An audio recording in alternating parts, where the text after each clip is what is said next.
Hello, everyone. This episode is a little weird for a couple reasons. It was recorded about a week prior to Mr. George Floyd being horribly mistreated and killed by the Minneapolis Police Department, and therefore it happened before the impact it had on our society. I am and always have been a supporter of equal rights and eliminating injustices in the world, and I, like everybody else, am kind of inspired to contribute to that. But this episode doesn't concern these issues.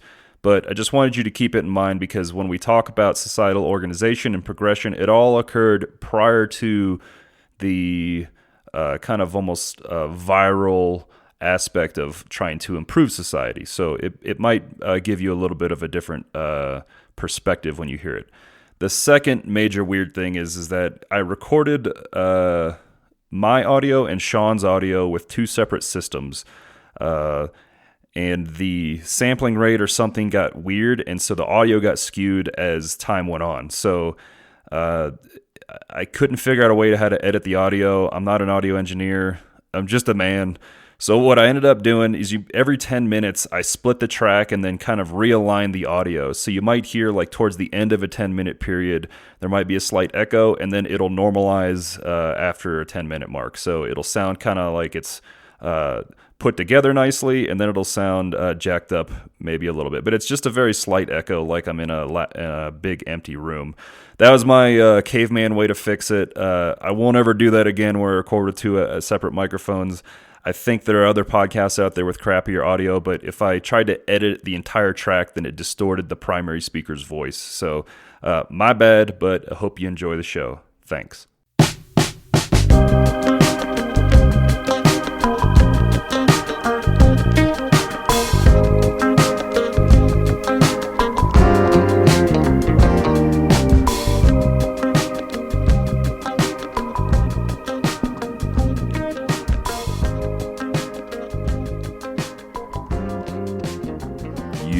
Listening to the Justin Lassick podcast, and I'm grateful you stopped by. Thank you so much.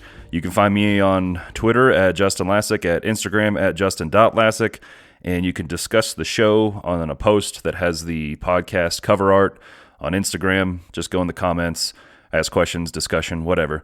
And today is an interview with my friend Shawn Owen, and we've been friends, very close friends, for over 25 years. And he's an attorney, barred in Georgia and Colorado. And he's a fantastic critical thinker. He's very compassionate. I think he's really funny. And we've essentially developed emotionally together. And so this episode kind of stemmed from me writing in my journal just about general topics. And in general, I like to teach and synthesize and simplify information. And so one of the ways I do that is when you're doing it with something that isn't tangible, like if I'm teaching trauma medicine, I might use an algorithm called March that helps simplify and synthesize that information for someone who's a non-medic. But in this case, I'm talking about ideas. And so in order to think about them and try to think about the variables within them, create models. And this is essentially me using Shawn as a sounding board and explaining these ideas that I had been working on in the journal. And I could have avoided putting this out until I had perfected these ideas, but I just wanted to put them out, and maybe they allow other people to think about things differently or stimulate thought processes. So this is a little me heavy as far as talking to Shawn a lot. And then towards the end, I kind of almost get into display of an existential crisis, and to be honest, we were both a little nervous because it's a new kind of format. I'm not used to doing the long format podcast. It's just kind of freewheeling. I didn't have an outline. I literally just had my journal open in front of me, and it's just interesting because after we recorded this interview, I asked Shawn about insurance law because he sues insurance companies primarily. And he got extremely passionate and animated in a way that he didn't during the show. So I do want to have him back because the background that he has, as well as some philosophy about critical thinking, I think is valuable. But anyway, so some of the ideas that are talked about in this podcast, they all come from a foundation, which is my solution of what I can do as an individual within the context of however this society is functioning or however the world is the two primary ideas that I fall back to that have the greatest impact are developing compassion and critical thinking. And they're skills that need to be developed because they're not just intuitive. They're not inherently part of the human psyche. And there are certainly no classes that formally teach them. And if so, they're limited and fair at best within formal education. And so, in my opinion, to fully apply and implement compassion, you have to develop it in yourself in order to apply it to others. And so there are also times when there's turmoil going on, and forcing the self to use compassion and critical thinking as opposed to an emotional type of response is very important. And it's akin to being in combat, now that I think about it. In combat, if something pops off or there's a worst case scenario, maintaining my emotional stability and emotional order is necessary in order to apply the frameworks that I have practiced in training, right? And so if we take that metaphor, and I have certain standard operating procedures for my job that I'm implementing, whether it's medically or tactically, the fundamentals of being a soldier are shoot, move, communicate, medicate. And so we develop those skills, and then we implement essentially models of operation when things are happening on a mission. And so this same concept applies, because if I don't ever think about the ideas or about frameworks, or at least having a way of looking at the world and looking at situations, and also combine that with the actual skills of compassion and critical thinking, then how can I effectively apply them when there's something going on, whether it's just an emotional day for me as an individual, or an emotional situation in a relationship, or a societal emotional situation like what's kind of going on right now with racial tension in response to various killing of the Black community. And so I hope this episode provides tools for underlying frameworks that can be applied to implementing compassion and critical thinking. That's kind of the point of all this. And I think it's kind of relevant right now, and why I wanted to do this elongated introduction, because the episode has nothing to do with racial tension or anything. I just think it's a good foundation to apply it, because when I listen to the Black community respond to some of the killings, it's extremely analogous to the community of special operations working through another killed in action, another KIA. So in my community, which you'll hear kind of a model for a societal structure where community fits into it in this episode. But my community is, being a Green Beret, it's being in Army Special Forces. So when we lose a Green Beret, even if I don't know them, it's painful for me. And we, as Green Berets, it's not like Vietnam where I come back from war and I'm hurt and people are spitting on me and despising me. I'm largely supported. And so looking at any response, whether it's something that you agree with or not within the Black community, you can look at it and know that it comes from a place of pain. And if you didn't have the underlying compassion and critical thinking to look at that type of response, then you might have your own visceral or emotional response against it, or to add on to it, regardless of what side, quote unquote, someone might believe in this type of situation. And so it's just a call. This isn't a political podcast by any means, but it's a call to develop these frameworks that we can implement compassion and empathy. So it's long, it's wordy. This type of thing probably will get better as I get more skillful at the interview process, especially when I want to talk about weird philosophical stuff. But I appreciate you listening to it, especially if you make it to the end, and I'd love to hear what your opinion is on it. And at the very least, I just hope you get some tools and it stimulates your thinking so that it challenges whatever your beliefs are. And enjoy. Ladies and gentlemen, Shawn. Owen.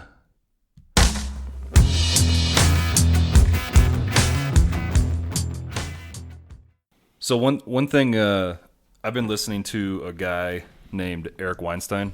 I've seen him talk in person. Okay, cool.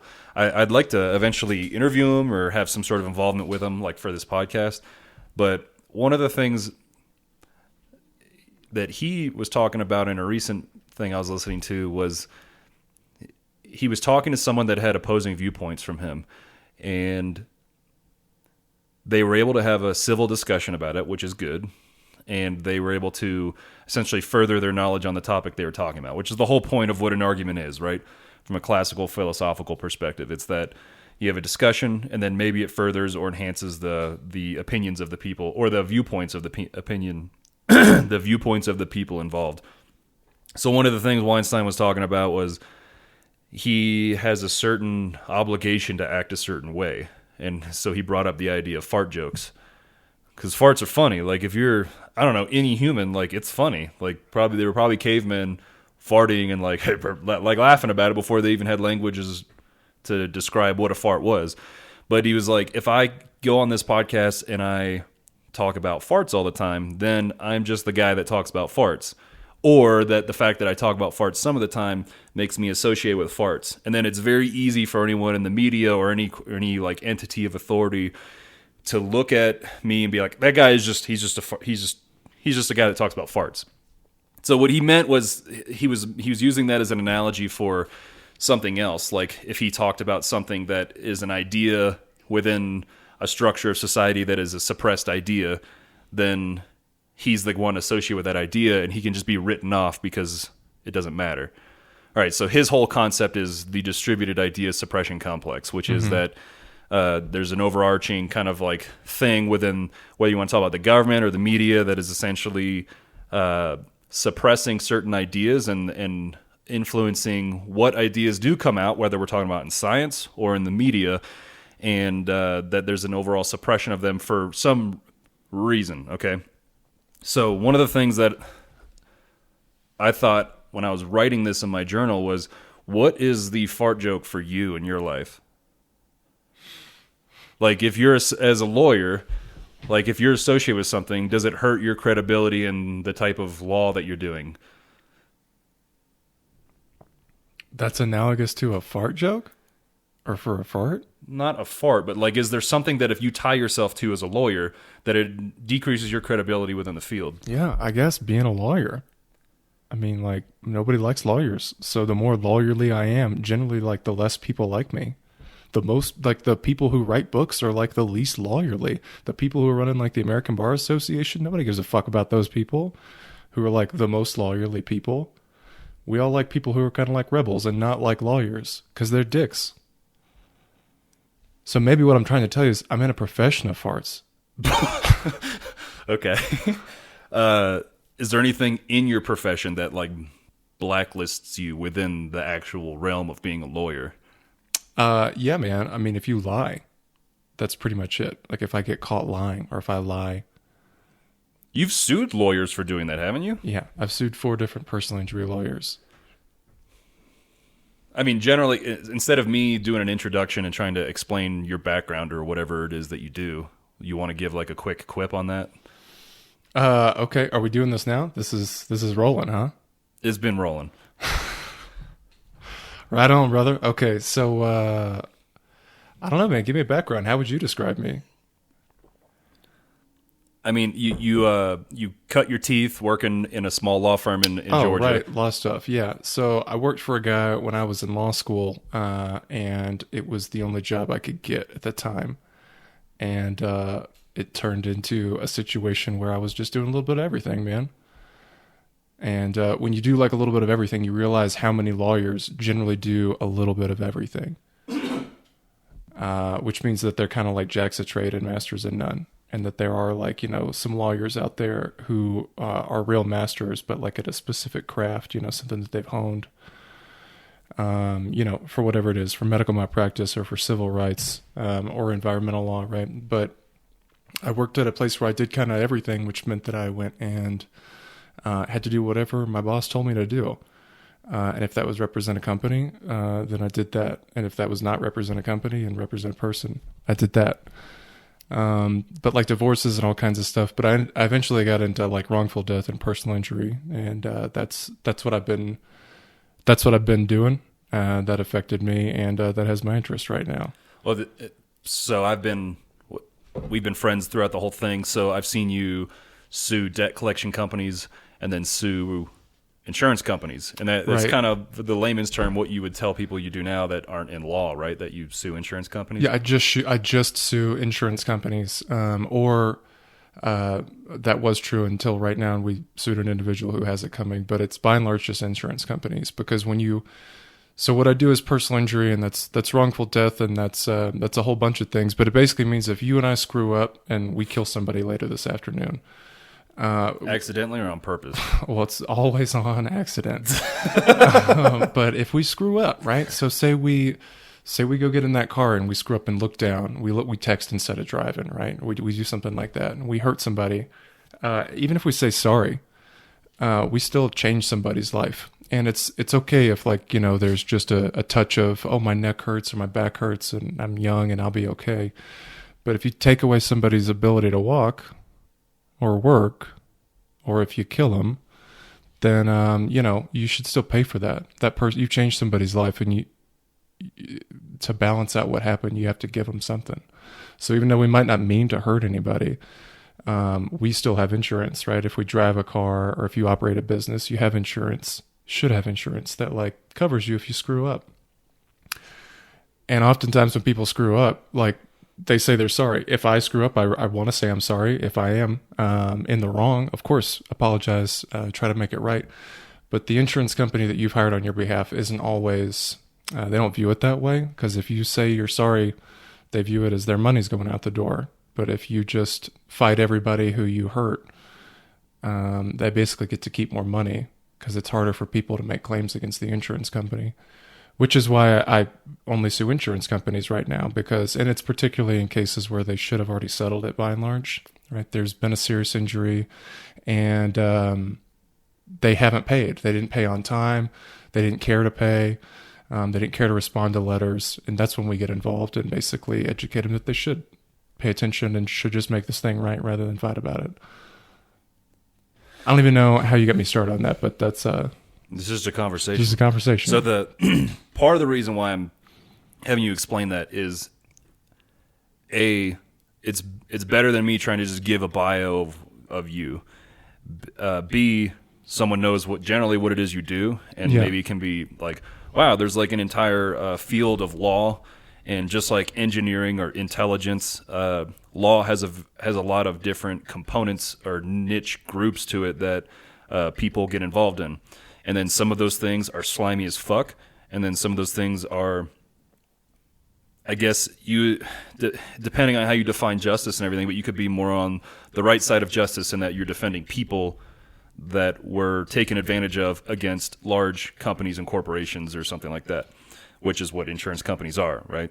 Yeah, that's Generally. what I do. And so I guess, I don't know, I guess what I want to explain is, dude, I won't explain anything. Go ahead.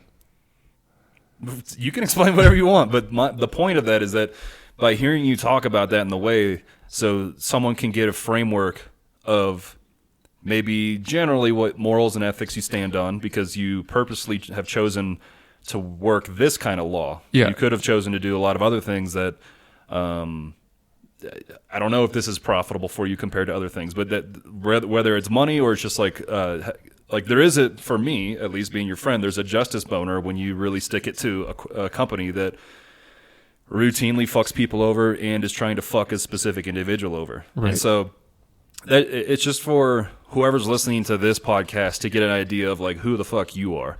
Yeah. Because what I'm doing now, because for everyone else, Shawn doesn't know why he's sitting here, other than the fact that like I find talking to him to be very entertaining, but also there's value to it every time we have a discussion. And we've basically grown up together, and we've grown emotionally together, but we've grown, in a sense, intellectually together. And so I'm hoping to draw on all those things in this conversation, because there's a lot of things that have been weighing on me that you're now the sounding board for those things, and you can agree, disagree, expand, halt, or completely change the conversation, however you want to do it. But I'm trying to figure out a point where I want to start, because I like how you didn't even tell me we were starting. You just got me talking, man. I didn't even know what was going on. I'm at dinner. So with you. when we were in Rogan's studio, Yeah. he doesn't do what I did, because what Yeah. I did is essentially mildly unethical, and I wouldn't do it with anybody that's not my best friend, probably. Okay. But we were talking on the mics, and you have the headphones on and everything, and he's essentially talking to the mic, and he doesn't wear headphones at first. This is just what he did with us. It's not like Yeah. I don't know what he does the rest of the time, but it gets you comfortable talking on the mic, and that's part of what all this was. So you're not worried about like whoever the fuck might be listening to this. But so what I've been doing lately is, so generally speaking, over the course that I've ever been any kind of teacher, right, which may have started in weightlifting in high school, where I'm kind of like synthesizing the information from the coach and helping underclassmen learn specific movements or whatever, to the point where I'm like doing some personal training and like some CrossFit related stuff in college. And then in grad school, I was actually teaching undergrad classes.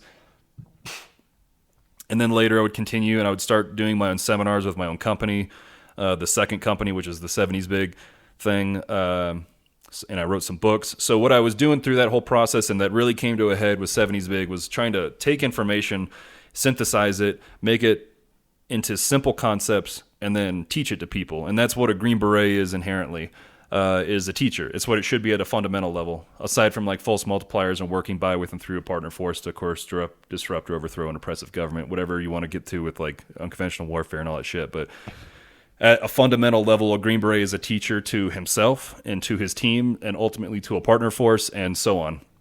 And so I have this fascination with teaching, and also taking information, whittling it down to simple concepts. You do something similar, and you do it in a different way, in that you create a lot of analogies. So whatever pops out during this will be interesting. And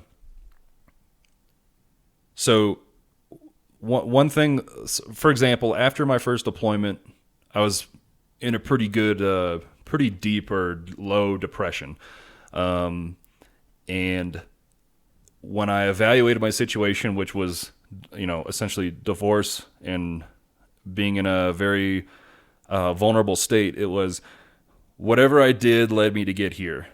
And so if I want to not be like this, then I needed to figure out whatever the fuck this is and analyze it, and then try and find the simplest and most basic concepts of things to work on to improve as a healthy individual, not only to become a healthy individual, but then also to show up in a healthy relationship, which we've had conversations like this, I don't know, hundreds and hundreds of times over the years. So that essentially what I've just described is a model of teaching, right? Or learning. And it's the model is that you try and consume as much information as you can, but if I want to convey that information to someone else, that especially when they don't know about that information, like how you described, if the summary for you, what you do as a lawyer right now might be like, I sue insurance companies that take advantage of people. That's like a simple sentence to represent what it is you do. But there's a lot that goes into what it is you do, and all the things that your tasks and stuff that make that up. But that's a simple way of doing it. So that's like a model of teaching, right? That I synthesize information, I break it down into fundamental concepts, preferably like 3 to 4 at the most, and then I teach that and I repeat those things so that they can come across to an individual. Briefly, this is just mainly to like keep some of the audience. If I'm looking at TTRIC, which is Tactical Combat Casualty Care, it started after the Battle of Mogadishu. We essentially have a way of treating trauma casualties that is referred to as MARCH. So it's massive hemorrhage, airway, respiratory, circulation, and then hypothermia and head injury. So it's essentially a way that you can either follow it line by line, or you see like the most severe thing first, which it's ordered in that way. But there's like, then I go into teaching what massive hemorrhage is, what the components of bleeding, 3 different types of bleeding, and how you stop the bleeding when it's a massive hemorrhage. Airway, what are the ways that you assess an airway, and how do you so March is a representation of that teaching model, in that if someone's fucked up from a multi-system trauma scenario, how would you go about addressing and stopping the problems that are going to kill them the quickest? And that's what March is set up to do that. So that's like an example of synthesize information to be as simple as possible, and that is a model of teaching. So what I've done is I've like been thinking and writing a lot about things that I'm just whittling down into models. And then what I'm going to do is present these models to you, and you tell me what you think about them as we go.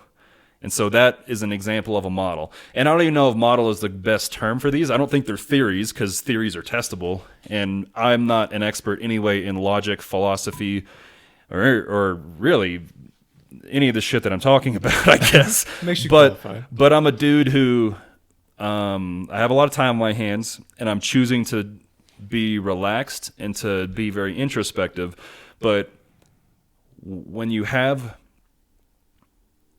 a situation where you go through a life-altering change, like my life is completely different, and I've had overwhelming amounts of loss, there's a lot of suffering there. And then so what we do with suffering, kind of like how we process it and function with it, and then what we do afterwards, like that determines who we are. And the meaning and the suffering is important to me, and making the meaning important to more people than just me is valuable to me, because then if I've had all this incredible amounts of emotional and physical pain, then maybe there's value in it if I can try and share what it is that I've learned along the way for other people. And that's why I'm here. And so these models are going to be representative of that. Yeah, for sure. I think I would want people to understand, like, the way in which you pursue stuff, whether it's getting fit or starting a business or deciding to, stop that business. About me? Or yeah, you like just, stop your business and, go become a special forces soldier or learn a different language, whatever it is you do, you kind of like throw yourself into it. And then after getting hurt and going through some other stuff, though you may not be like a neuroscientist, you do have like a lot of time on your hands to sort of deal with your actual emotions, rather than just like, I think there's a lot of people who would have had what happened to you and then like started drinking or started doing like some unproductive drugs. But though you may not have like the credentials, I'm just trying to say, Well, I appreciate that. Yeah, absolutely. So I think it's useful. I've had this conversation probably like 5 different times with 5 different people, right? And then it starts and ends differently. So I'm just going to start it. What I do when I sit here is I evaluate on a regular, the model of problem solving would be one to start with. I have like 11 models, by the way. Show me your models, Okay, man. so Let's do this. The model of problem solving is essentially the framework of that, whether it's a model or framework, is that I need to evaluate what the problem is, try and understand it as best as I can from all of the variables as objectively as possible, and then determine what variables I can influence, or I don't like the word manipulate, but sometimes I do that in my life. And I'll give you an example that involves you as a kid, not you indirectly, but maybe your mom.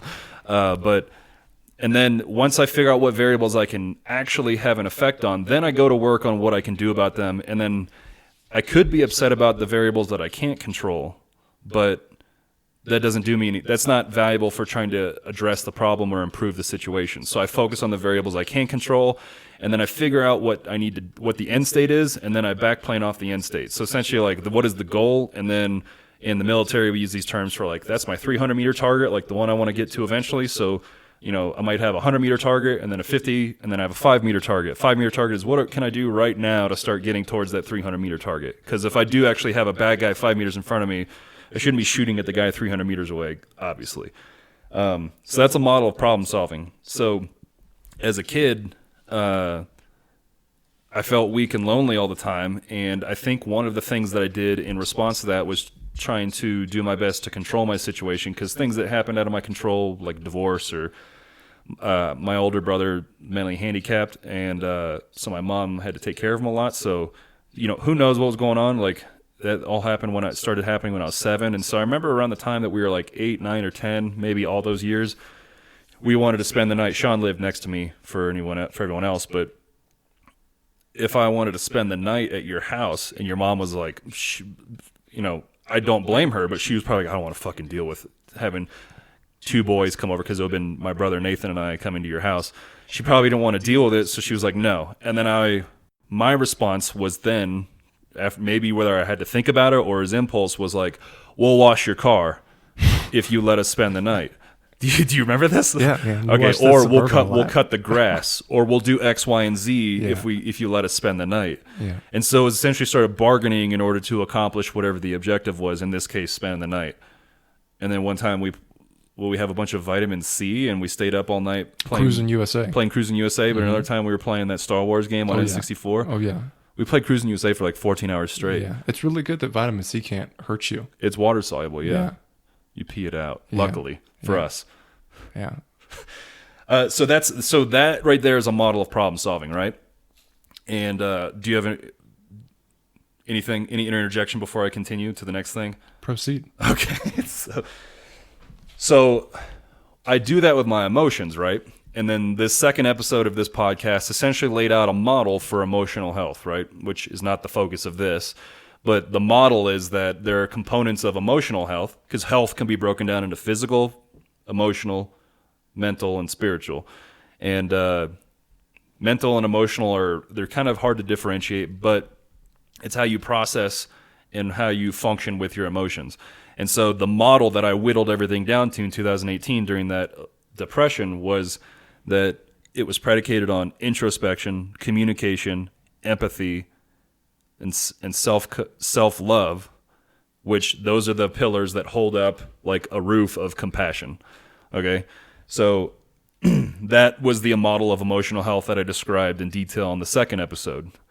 And so when I'm sitting here journaling, I'll apply this like model of problem solving to emotions, because I take almost like I get a state of where I'm at, and I think that's what introspection can yield you, and that's what nonviolent communication can yield you, because there's literally, and I talk about this, but there's a PDF that lists out the feelings, and then there's a PDF that lists out the needs, their inventories. And so I can sit down and if nothing else, I can put I feel, and I go through this list and I write down the ones that apply, and then I need, and I write down the ones that apply related to those feelings. So right there, I'm introspecting, but I'm getting a data point on how I feel, and then I know how I feel, which is incredibly valuable after having done it for, 18 months at this point. And you do that every day.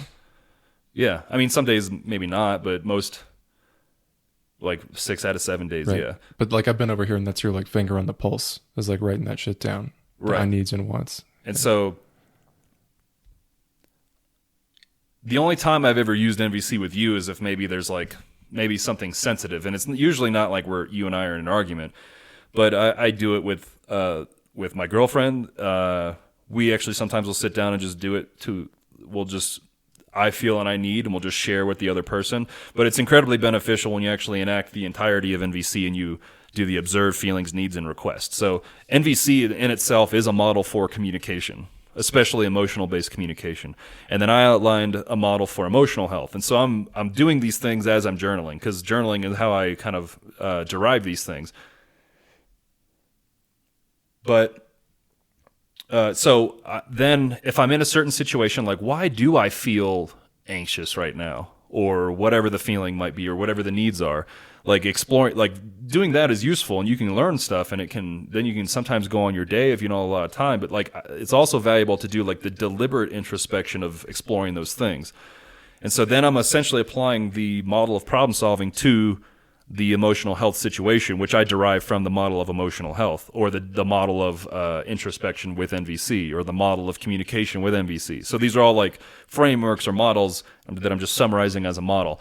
And so there are things in my life that I can control from my own emotions. For example, if I get a lot of sleep, or if I don't get a lot of sleep, there is I would say causational, but I can't prove that. So maybe a strong correlation between how I feel and the amount of sleep I get.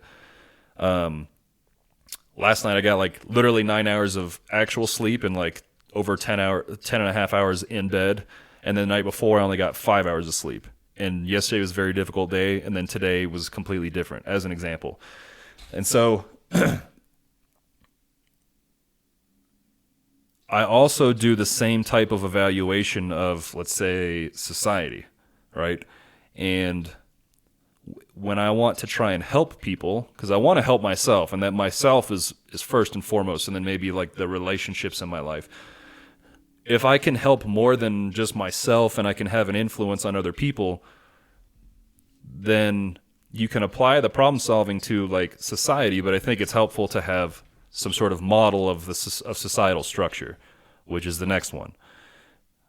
Give me the next one. Okay, so the model of societal structure, it starts with an if we're just looking at you, Shawn Owen, you're an individual, and then I think it goes in concentric circles out. And by the way, models, the reason I think these models are valuable isn't because I want to say the obvious about shit, that how things work. I want to create a model because then if I accept the model, or if I at least have a framework of a model to work with, then I know how I can start using the model for a purpose, right? So like without the model of emotional health, it was like, how the fuck do I become healthy?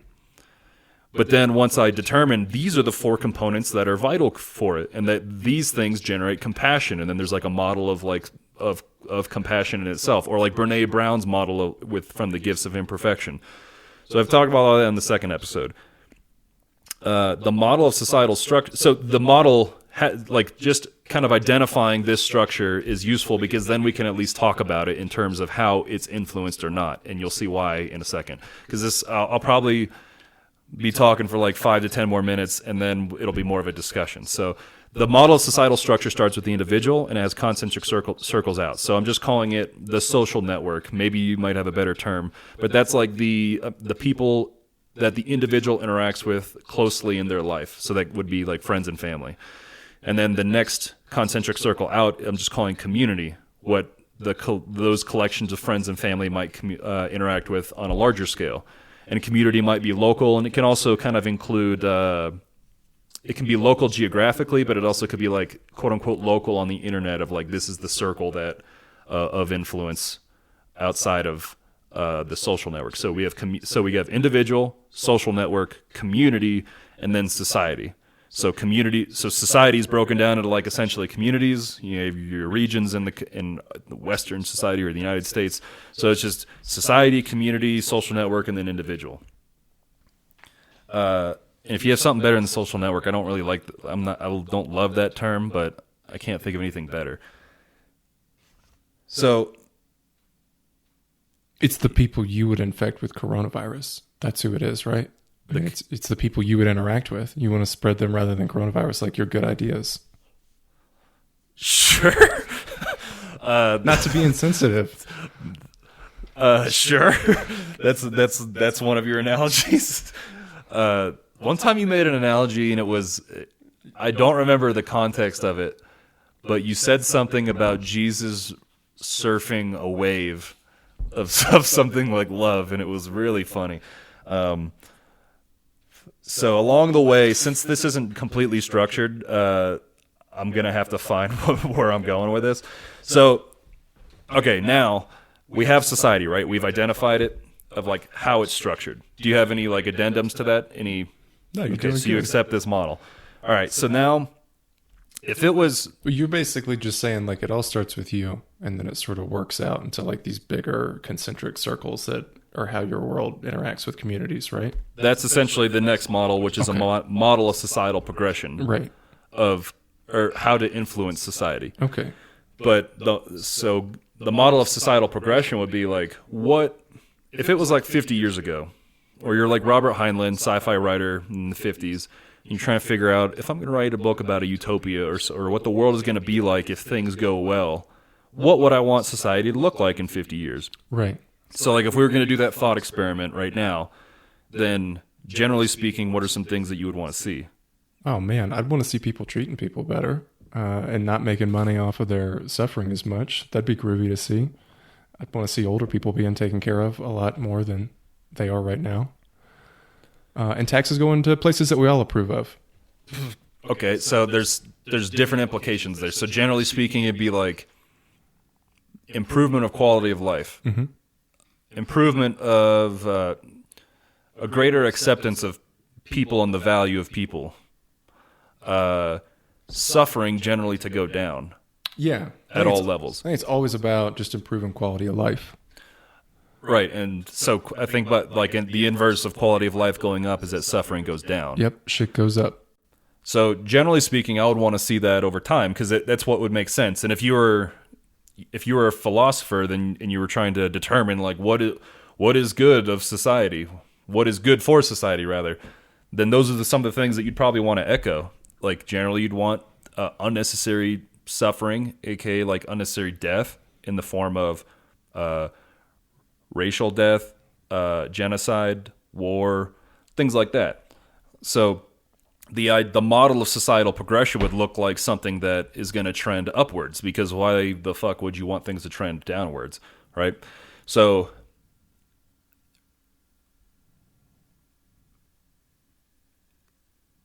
I guess the next question is, if you take any point in time, you evaluate it like, is this better than before? And so that's the whole premise of Steven Pinker's book, Enlightenment Now. And he's like, some people are like, oh, America sucks. Like, things suck nowadays. Right. And they don't, that's not actually the case, right? Because you can look at the data, which is what Pinker does in like the first half of that book. And I've actually talked to him on FaceTime on a lot of ketamine, and he was very nice. He was probably like, I think it was 45 minutes, which on ketamine, maybe it was 15 minutes. I don't know. But I would love to interview him on this podcast and talk to him again in the future. So hopefully that he agreed to it verbally. So I'm going to hold you accountable, Mr. Pinker, if you would never listen to this. But so things are better, right? And he goes like health-wise, economic-wise, death-wise, suffering-wise, quality of life. Like he shows how all of it's better. But we would want to continue that trend. That doesn't mean that like if I work out in general and I get to some state of fitness, I don't go, all right, I'm fucking fit. No more working out for the rest of my life. As Patrick Bateman said, you can always be thinner, look better in American Psycho. Which, so it's that you either have to keep maintaining your fitness or working on ways to improve certain areas of your fitness. And I'm looking at the fitness of society, right? So if I have this model of how I generally would want society to progress, and then I have a model of how society is structured, and then I also have a model of problem solving to evaluate current situations and finding out if they're good or not. Because the model of problem solving should really be like a model of evaluation and change or improvement, because I shouldn't just accept something is good just because there's not a blatant problem. But problems do highlight the fact that maybe like a system is not good. So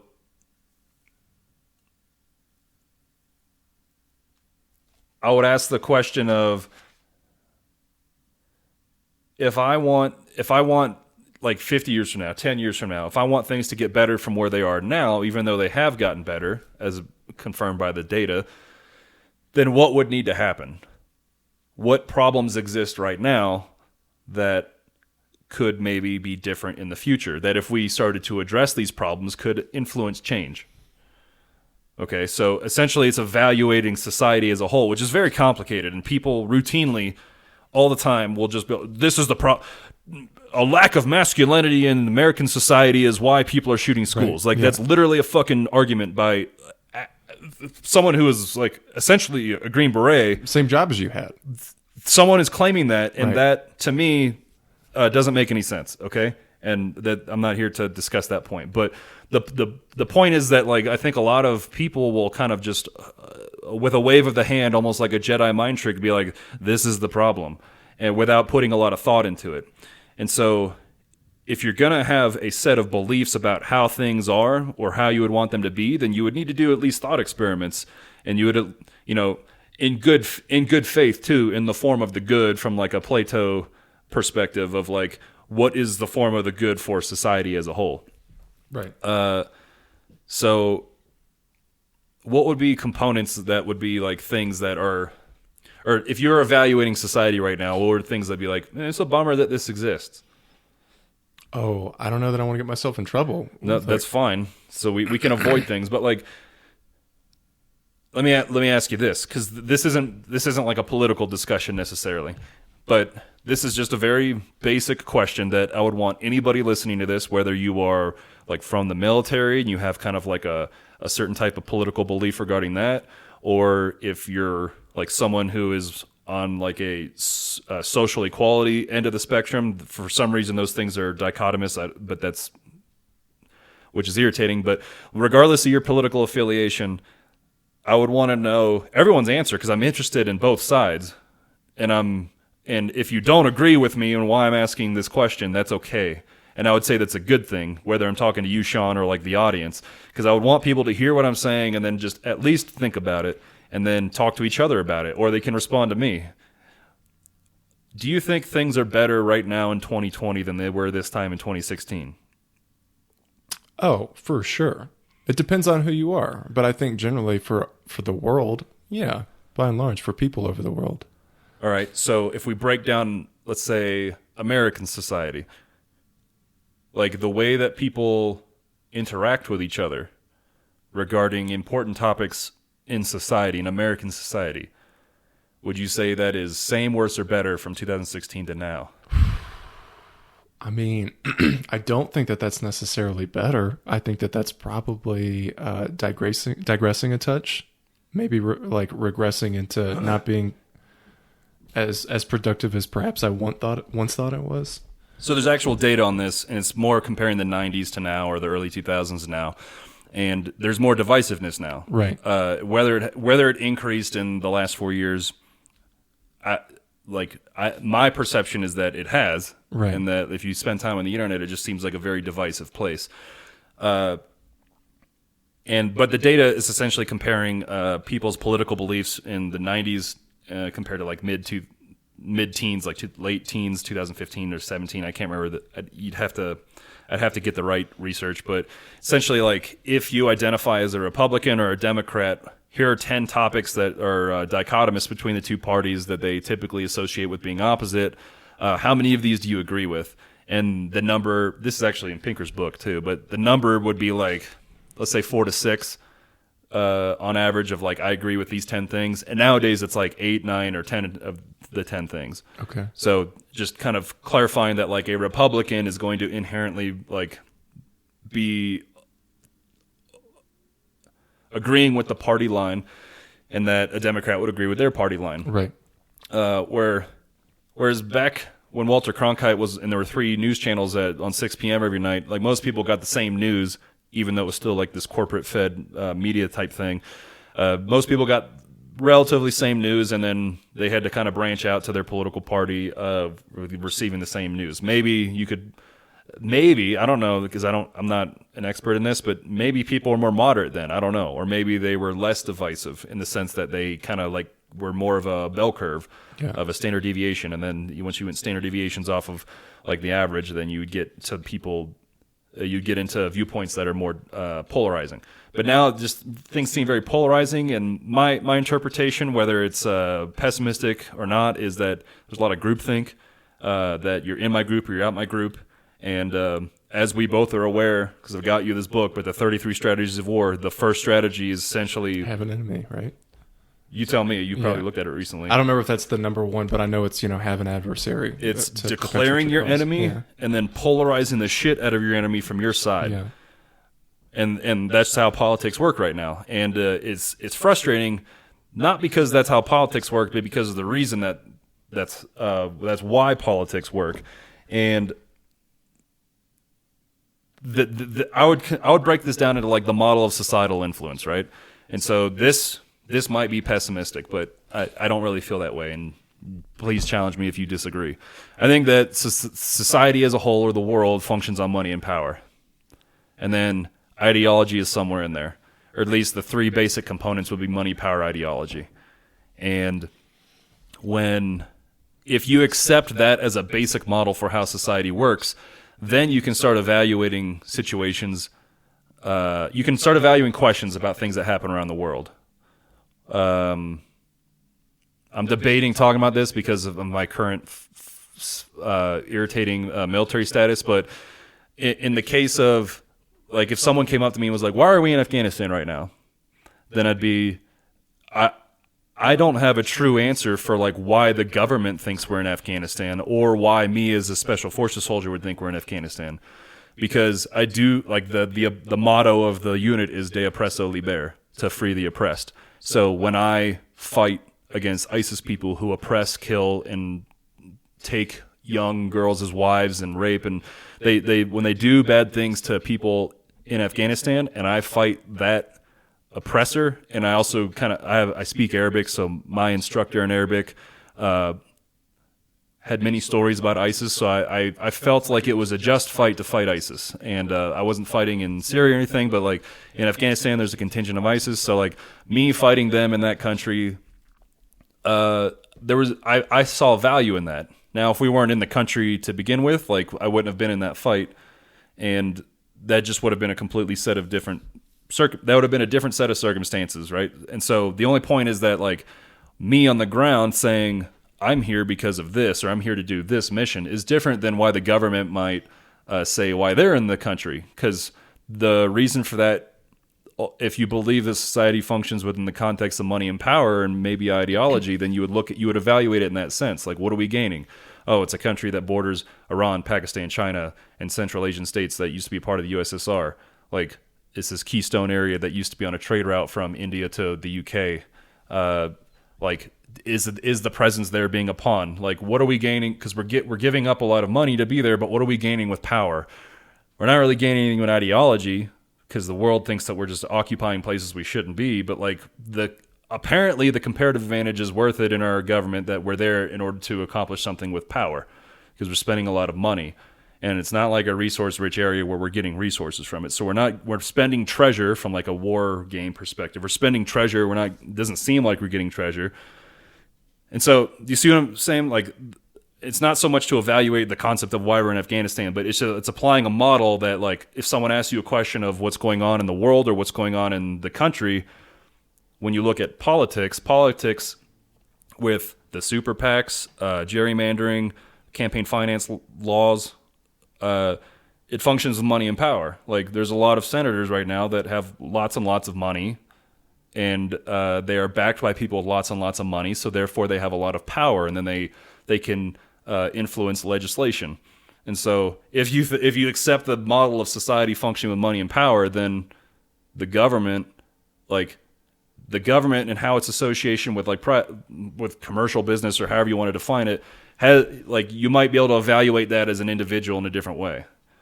And so my point in establishing a model of societal influence is what influences is primarily money and power. Then that gives you a framework for like what can you do to change society. If society is influenced by money and power, like I don't have money and I'm not going to get power that can really I'm not going to ever acquire power or money to the point where I can have large sweeping changes in society. All I have is ideology. And then I know what the structure of society is, and I know what the end state, what I would like it to be by the concept of societal progression. So you see where I'm going with this?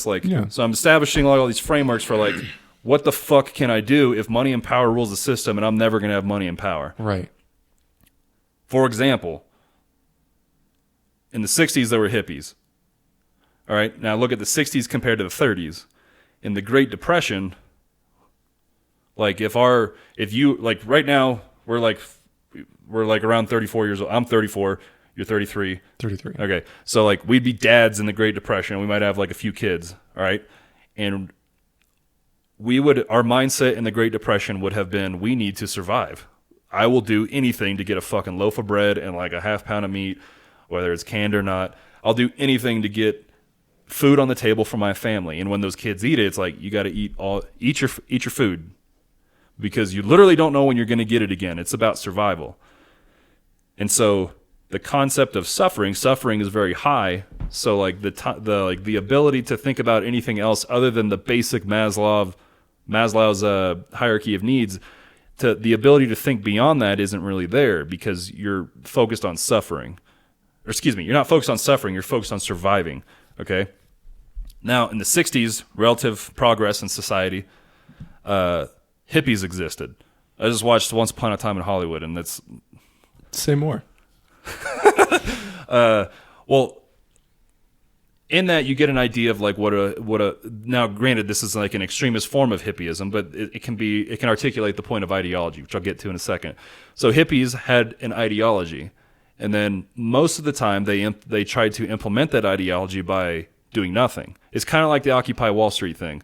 People sat in the streets, and then when an economist would go into the streets with a camera and ask them what it is they were trying to accomplish or what they were trying to do, there was never an answer because there wasn't an end state. If you're going to occupy somewhere, I would want to be like, I'm sitting here until fucking X, Y, and Z happens. I'm not going to just sit there for the sake of sitting there. And that's what hippies did. From me looking back with my limited knowledge of like the counterculture, subculture, and all that bullshit. But hippies, like they may have lived together. They tried to not really have like an association with materialism and money. And so they essentially gave up money. And then because they gave up money, they gave up power. And all they had was ideology, but they didn't have money and power. So they didn't really accomplish anything. Now, the movement may have accomplished some stuff because there's a lot of other things going on. The Vietnam War, the psychedelics essentially was a time period where psychedelics were coming to a head right before they were crushed by the Nixon administration with the 1970 Substance Abuse Act. But and then also it didn't help with what, you know, Once Upon a Time in Hollywood is a revisionist history of the 1969 killings where Charles Manson, which that's the last time I'll call him that because he dubbed himself as Man's son, which is why he called himself that. But his surname is Maddox. So Charles Maddox, essentially because of his upbringing and being abused and essentially having personality disorders, narcissism, and shit like that, and probably being a psychotic person along with sociopathy, whatever, resulted in having like a cult that then fucking murdered innocent people. And that slammed the door on the idea of like the counterculture being okay, because they were part of the counterculture, but they were extremist in the same way that there might be a lot of people in Islam that would want to see stricter implementation of Islam, but then the people that then got into Wahhabism and wanting to implement Sharia law, resulting in things like whether it's the Taliban or like a Sunni version with ISIS, they were implementing an extreme version of their views also. They had ideology, but then ISIS started accumulating money, and then when they did that, they started accumulating power. Because the things that they did, which is also what the Maddox family, quote unquote, family cult was doing, was trying to use fear as something to induce change in society. Right? So like if you did a thought experiment right now and you're like, and you had this view of money and power being distributed in like a bad way where people with money and power sorry, someone delivered something to the front door and we were both looking at it. If money and power was disproportionately, if it existed disproportionately, which it does, like if someone were like, why don't we just start killing billionaires? That's like the same mentality as Charles Maddox, because he was like, we're going to start killing the actors and people that like are essentially part of I think the establishment was the term from the day, as like we might say like the system or the man, like all those concepts of like the hierarchy. So they try to implement fear in the same way that ISIS does. But what does fear do? It suppresses the shit out of it. So like essentially all those people went to jail from the Maddox family. ISIS has been largely like cut the heads off all the Medusa and kind of eventually cut the main head off, and ISIS is significantly weakened. So fear elicits a response that is going to like knock you down. I guess going back to the original point is that hippies had ideology, but they didn't have money and power. You're trying to say that hippies would have been more successful if they'd have implemented some ISIS power and money hunger? That's a terrible joke. I don't know how hippies with their methodology, like their philosophy, resulted in a methodology of not having money and power. It's like inherent as part of their model of how they want to function. So it's just not going to accomplish anything. So even if I believe materialism wasn't valuable, which you need a certain level of materialism to function. You have to have a certain amount of money in order to function in society. Mm-hmm. So I guess that's all like a thought experiment of thinking about a time period where there was an entire, almost like revolutionary idea of trying to change society that failed. Okay, so what I don't want to, if I evaluate society and think that there's like a problem with it, and I have this idea of a structure, I have this idea of how I want society to progress, and I have this idea of how maybe I could influence it, then what does that look like? And that's where kind of all this is going. Do you have any response as I try and collect my fucking next point? I appreciate it.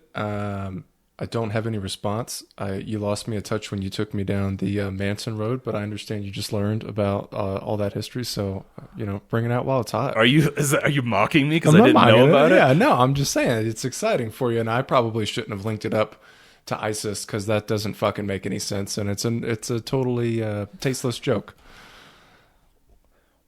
I think it was the great John Travolta in the blockbuster film Broken Arrow that said, if they can't take a joke, fuck them. Do you remember that scene?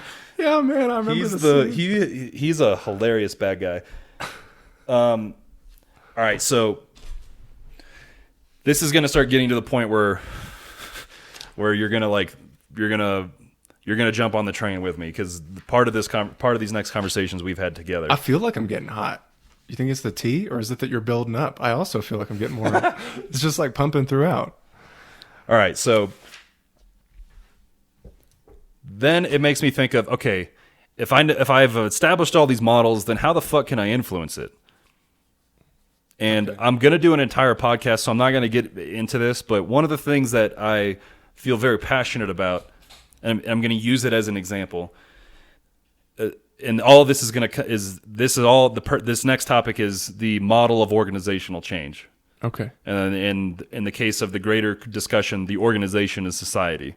But I'm going to give you a specific example that elicits the point.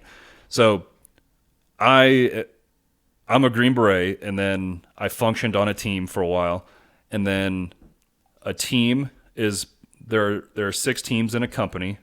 And there are 3 or 4 companies in a battalion, and then there are 4 battalions in a group, and there are 5 active duty groups which make up the regiment, and then the Special Forces Regiment is in U.S. Army Special Operations Command, and then U.S. Army Special Operations Command is in SOCOM, which is Special Operations Command, and SOCOM is a part of the Army ultimately, and then the Army is part of the DoD, and then the DoD is part of the government, and the government is part of the United States. So I just described an organizational structure right there. Okay, so that one is defined. That one is inherently defined as part of the chain of command in the military. Team, company, battalion, group is like my immediate chain of command up to the 10th Special Forces Group, right? And so the observation of all of my friends that are in all the groups and my observation of my time in 10th Group is that we do a good job of certain things, but we could be better at other things. And that shouldn't come as a surprise to anybody because it's inherent in the model of how we do things in the Army, because we have this concept called the after-action review. We sit down after a mission, immediately after like getting all accountability of the men, weapon, and equipment to sensitive items, and then reporting that up the chain of command, we'd sit down and we'd evaluate the mission. What was supposed to happen? What did happen? What are things that we can sustain? What are things we can improve? And you do that in training too. You do that for training exercises because the idea is that you use the good and the bad, regardless of if it was good or bad, and you use it as a lesson for getting better in the future. And then if you're doing that as an organization, then the organization is going to continue to progress.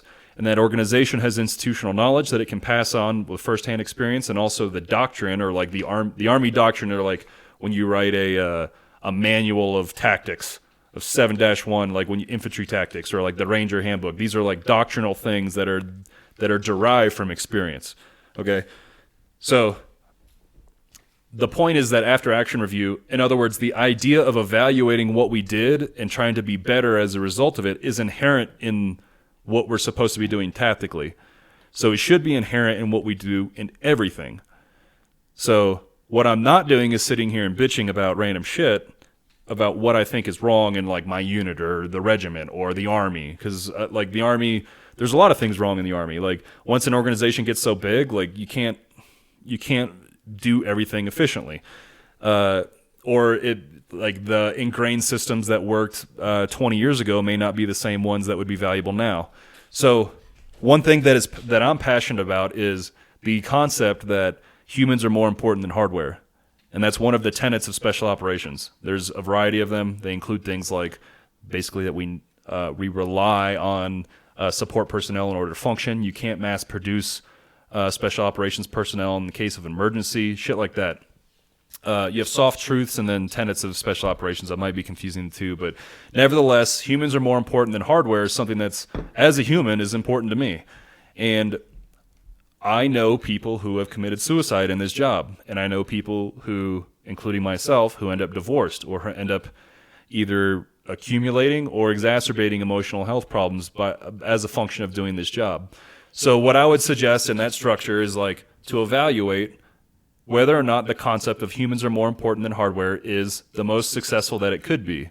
Because what we should be doing as an organization is evaluating all of the policies in the organization to see if they're the same, worse, or better, or what we're doing, what are the improves and the sustains out of it, right? And it's the same thing that if you're in your company with your firm, if you guys should be evaluating that, quarterly or whatever, if how you're conducting your cases. It's the same thing. A case is like an operation. And then your day-to-day is like your training or build-up for your operation. And until maybe you have a court appearance or a trial with a jury trial and such. So you should be evaluating your performance because that's how you could get better. And so here's a question. Do you think that I would hope I'm friends, but I'm acquaintances with the 3- and 4-star general at certain commands. If they implement a policy at a 3- or 4-star general level, is that going to be enough to rectify what I might think is a problem at like an individual or team or company level? No. Because you can't. Right. It doesn't work like that. So I think the model for organizational change means that you have to explore the problem at every level and then determine what every level can do about it. And I don't think that it's the responsibility of a 3- or 4-star general to pass a policy that then makes me do a PowerPoint annually to like learn about suicide or something like that.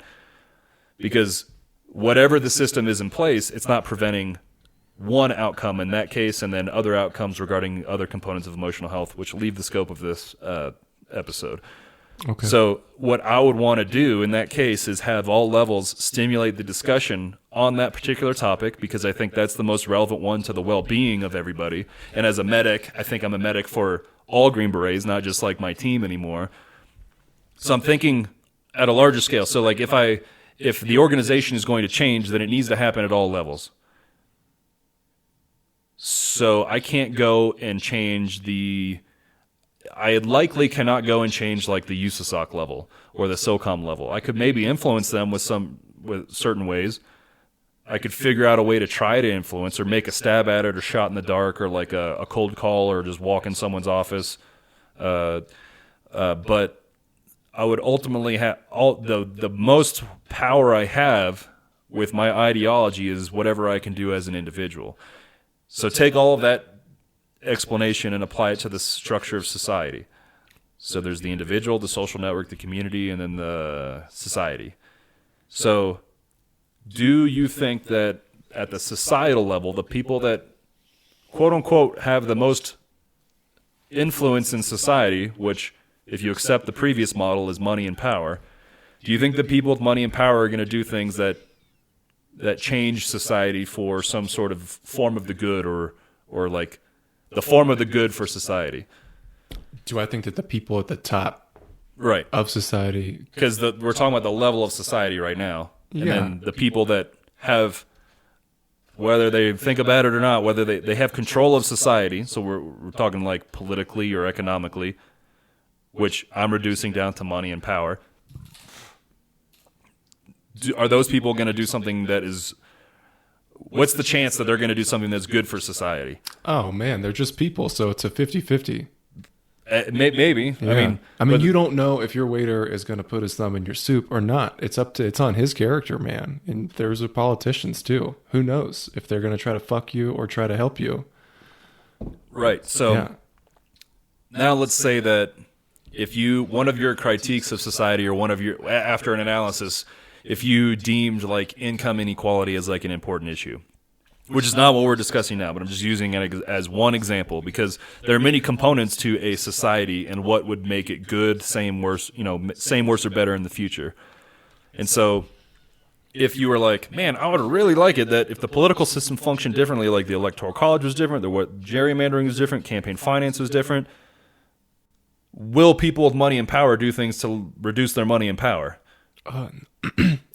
No. I mean, there's been who's the JR token? Is it the Harry Potter? J.K. Rowling. She's the billionaire who stopped being a billionaire because she gave it away. She's like the only billionaire who's done that, though. Most people who have $1 billion just keep it and think like, how do I get more billions of dollars? So right. No, they're just gonna like hold on to. I mean, we have a mutual friend that does the same thing. It's Sturgill. Right. But if he just, as he would say, I guess, act like a thirsty bitch and put out albums right nonstop, just like the ones that won him a Grammy and played the game in the system, then he could have that sweet yacht. He could have hundred. Yeah, he could have he could be barbecuing on a yacht right now if he wanted. He could barbecue on a yacht, and that yacht could be called the Dick Daddy Express. Yeah, for sure. Yeah, choo choo. Who knows? But the point is, he chose not to. So is it? How common is that?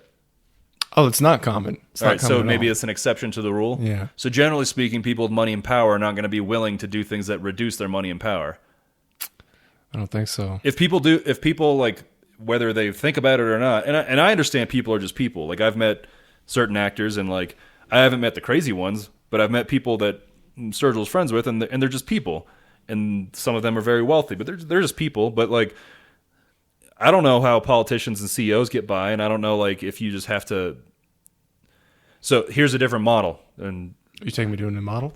Well, there's this model of behavior accumulation that I've been thinking about, because it's like, I think Alex Jones is a bad example, but because he's clearly doing things like a shock jock, like saying I'm going to eat my neighbors in order to like, because he's just failing so bad at like being relevant that he's just clawing his way to relevancy. Are you going to tell me you don't like Alex Jones? I've never listened to him. Okay. I don't want to. Oh man. Okay, come on. You know. I'm worried you're reducing your credibility by admitting that you like him. I want to be real candid because this is, people are going to hear this. It's not that I like Alex Jones. I just listen to a lot of my White Oprah, my Joe Rogan, who refers to Alex Jones as like being a nice guy, and I've heard him on there, and he seems like a nice guy. Batshit crazy on his own show though, so I get it. Well, I think he's doing an act, so I don't know that he's. I don't know. It's a bit. I fucking hope so. Okay, so I'll give you an example. There was a black woman on Twitter that I came across, and she had 2 million followers, and she was critiquing whether or not this is true or not. Is, if you want to get into, if you know more, that's fine. But she was being really harsh of the Bill Gates Foundation for like fucking people up with their vaccines in Africa or something. So you could look at that with two different sides. Like, Bill Gates is one of the few billionaires who like does philanthropic endeavors in order to try and do something better where he sees a problem, right? So that's different than Jeff Bezos, who is in the news often for buying more shit or not compensating workers when they're working during COVID and stuff like that. So this woman was critiquing Bill Gates, but she was saying like a lot of stuff that was incredibly inflammatory. The way she said it also was like it was off-putting to me, someone not knowing who she is, and I'm not one to just follow someone because they say something that I politically identify with. Like, whether or not I support Trump, if someone's like, the way the internet typically works is once you see someone echo your opinion of whatever point or whatever belief you're looking at, then you just agree with them, and then you follow them, or you echo them, or you repost or retweet them, and that's kind of how it works, right? Like, that's certainly easier. Right. And so it's not common that there's like actual true civil discourse, but that could be a function of the system as far as like maybe how Twitter works, for example, because I've seen critiques of Twitter of how it could be made better to be less antagonistic. But in any case, this woman was saying stuff, and I was like, man, why is she saying that? Like, how does someone come to act like this on the internet? And whether she's the best example or not, I don't know. But like, the people do that on the internet. People do all the time too. And so I've journaled one day, like, how do people get to the point where they're acting like this? And I think it's just an accumulation of behavior. Like if you've ever known anybody like from the time they were 10 and now they're 25 or whatever, and they're very different than how they were as a kid, you could look at the accumulation of behavior patterns over time that resulted in however they are now, good or bad. And I'm focusing on the negative here because the negative is like the weird stuff. So, like, does a kid have like personality disorder, borderline personality disorder at like 9 years old? I don't know, but it's not clear the entire time until maybe they're like 25 or something. And so what you would probably observe is that like they had a pattern, an accumulation over time of learning certain behaviors that resulted in how they are later, whether that's like coping with bad things that happened, or like they treated people in a certain way, or like male or female could use sex in a certain way in order to like accomplish something or to manipulate, which would be probably in association with an unhealthy relationship. And so the point I'm making is that like nobody just like a light switch goes off and someone's fucking manipulating sex or manipulating anything or manipulating other people. It's usually because they accumulate those behaviors over time. And I think that social media is the same in that someone will say something, they get a response, and then when they say something that gets more of a response, they're like, oh, that thing got me a greater response. And then they say more of that type of thing, and then they keep getting more response, and they get rewarded for it in the form of perceived power, because followers is perceived power. But then that turns into money, because then once you get to a certain follower count, like on Instagram or maybe even Twitter, but you can see it more on lower follower count on Instagram, you get like 150,000 followers or 300,000, then you can start doing Instagram ads. And like, I don't know, the concept of influencing makes me want to vomit, but the whole like, I don't agree with like how all this stuff happens, but I also can't blame people for doing it. Like if there's a woman who posts a lot of pictures of herself and she's very attractive and she's posting scantily clad pictures and she's compensated for it, like is that any different than being a model? No. And then why does it bother me if that happens? I know why it bothers me. Why? Dude, if you showed up to my house and I was like, oh, it's a killer jacket, and you're like, yeah, thanks, the pants are cool too, here's a link too so you can go buy this stuff, and then I found out that those fuckers were paying you, and I was like, I thought you were my friend. You'd be like, no, bitch, I'm trying to sell you these clothes. That's why I want them over here. They're paying me. I'd be like, you dirty fuck. That's not okay. I just want to know that you're a model. That's it. I just want to know that you're a model and this is a commercial. I don't want you to come over. So what if they're overt about it? That's and then cool. They're very fake about it on the account. Well, yes, jazz it up. I mean, well, that's why people get big fake tits. I mean, yeah, they're trying to sell shit, right? Bigger billboards, whatever. I did this thing on 70s Big where I made a post about sexiness. And I remember that. Yeah, you're like, this is why it worked. Like, this picture is why it worked. Yeah, I put a picture. It was a chick doing RDLs or something. She was bent over and was wearing real tight and short you never shorts. Put that type of stuff up before. No. Right. And I wrote an article that was essentially like, this is going to garner more attention because it has sex in the title and it has a picture of like a sexy person on it. Right. And this is where the industry is going, the fitness industry, because it bothered me at the time. Like I just don't like I don't like it. But that I'd have to go back and look at the data, but that post in a single day had the most hits I've ever had from unique visitors of any other post I've ever done. Sold. I did another one that was called I think the title was just Naked Weightlifters, because there actually was like a Sports Illustrated of like I remember nude weightlifters. Yeah. And that one, like naked weight, that's going to draw. Like sex sells. And I know that, but like when social media is a platform that distorts reality and that has an influence on people. Like there's actual data from 2010 onward that there was a significant increase in like depression and suicide in teenagers. So I guess what I'm saying is that accumulated behavior on social media results in followers, which is perceived power. And then power is turned into money on social media. So then there's the incentive to keep doing it, not just because I'm relevant or have power, but because I'm also getting money and I'm selling shit. So the woman that I saw that was criticizing Bill Gates recently published a book. And it was like in her... you got to have an adversary. The header and everything. And so was she doing that to sell the book, or was that just her accumulated behavior of how she functioned on social media? I don't know, but I don't like playing that game. This is probably why I'm never going to make any money with this podcast. Probably why I'm never going to make any money with anything, and why I didn't make any money on the 70s Big, because I didn't monetize it well, and people, I guess I'm a little butthurt about this, but people would steal the concept and make another website, and then they would profit from it. Anyway, using social media as an example of the model of accumulated behavior pattern, or maybe accumulated behaviors or something, that was the example of social media. Because like people, like you don't just, unless you're a celebrity or famous right away, you just don't have followers. If you're a regular, quote unquote, regular person, you have to accumulate it a certain way, and that's either posting certain pictures of yourself or saying certain things.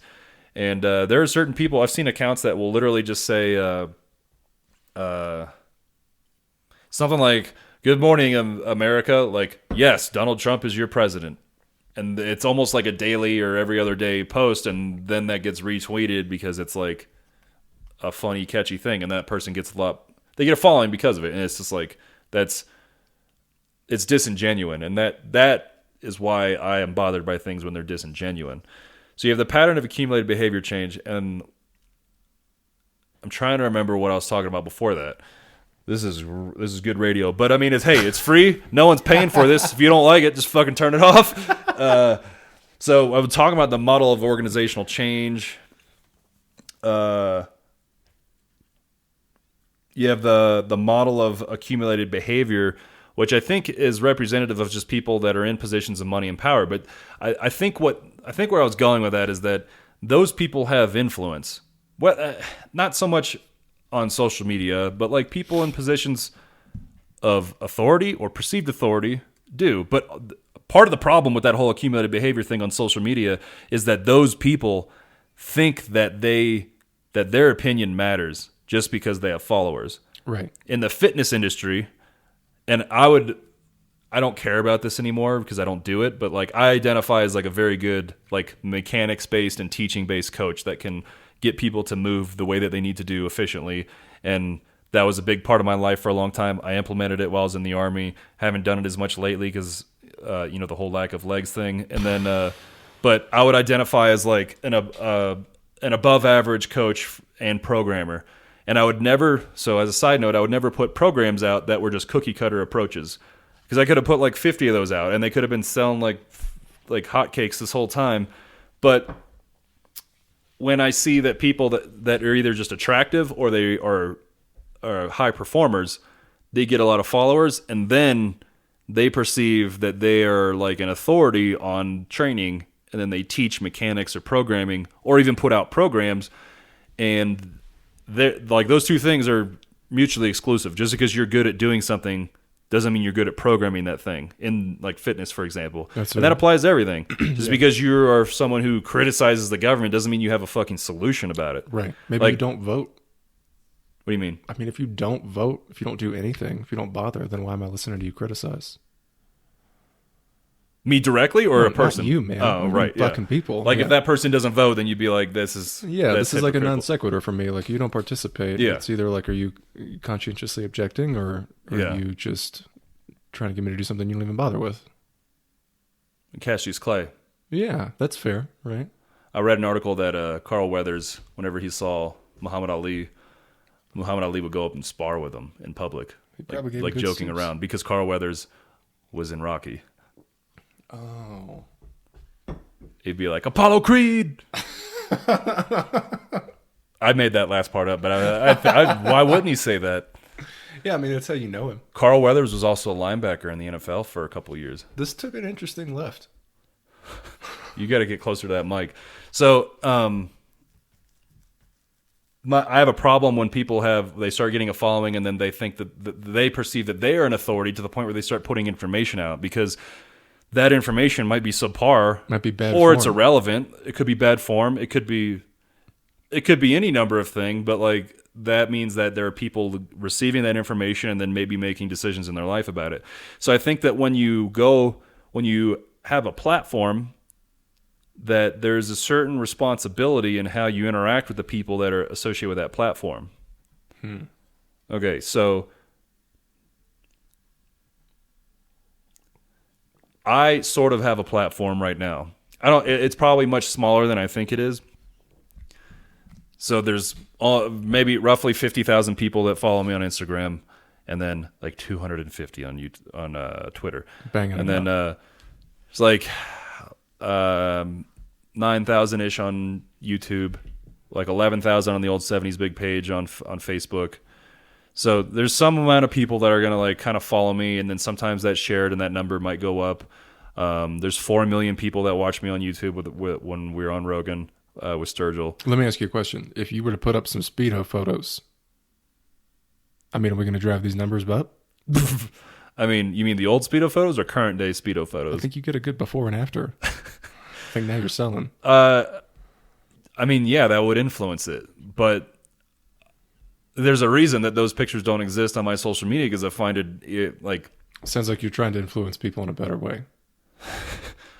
Well, that's not so. That is one of the things that I would want to do. But like, if I have the platform, and then I think there's a certain amount of responsibility in how the platform is used, because if I want society to go in a certain direction, then I would want certain ideas.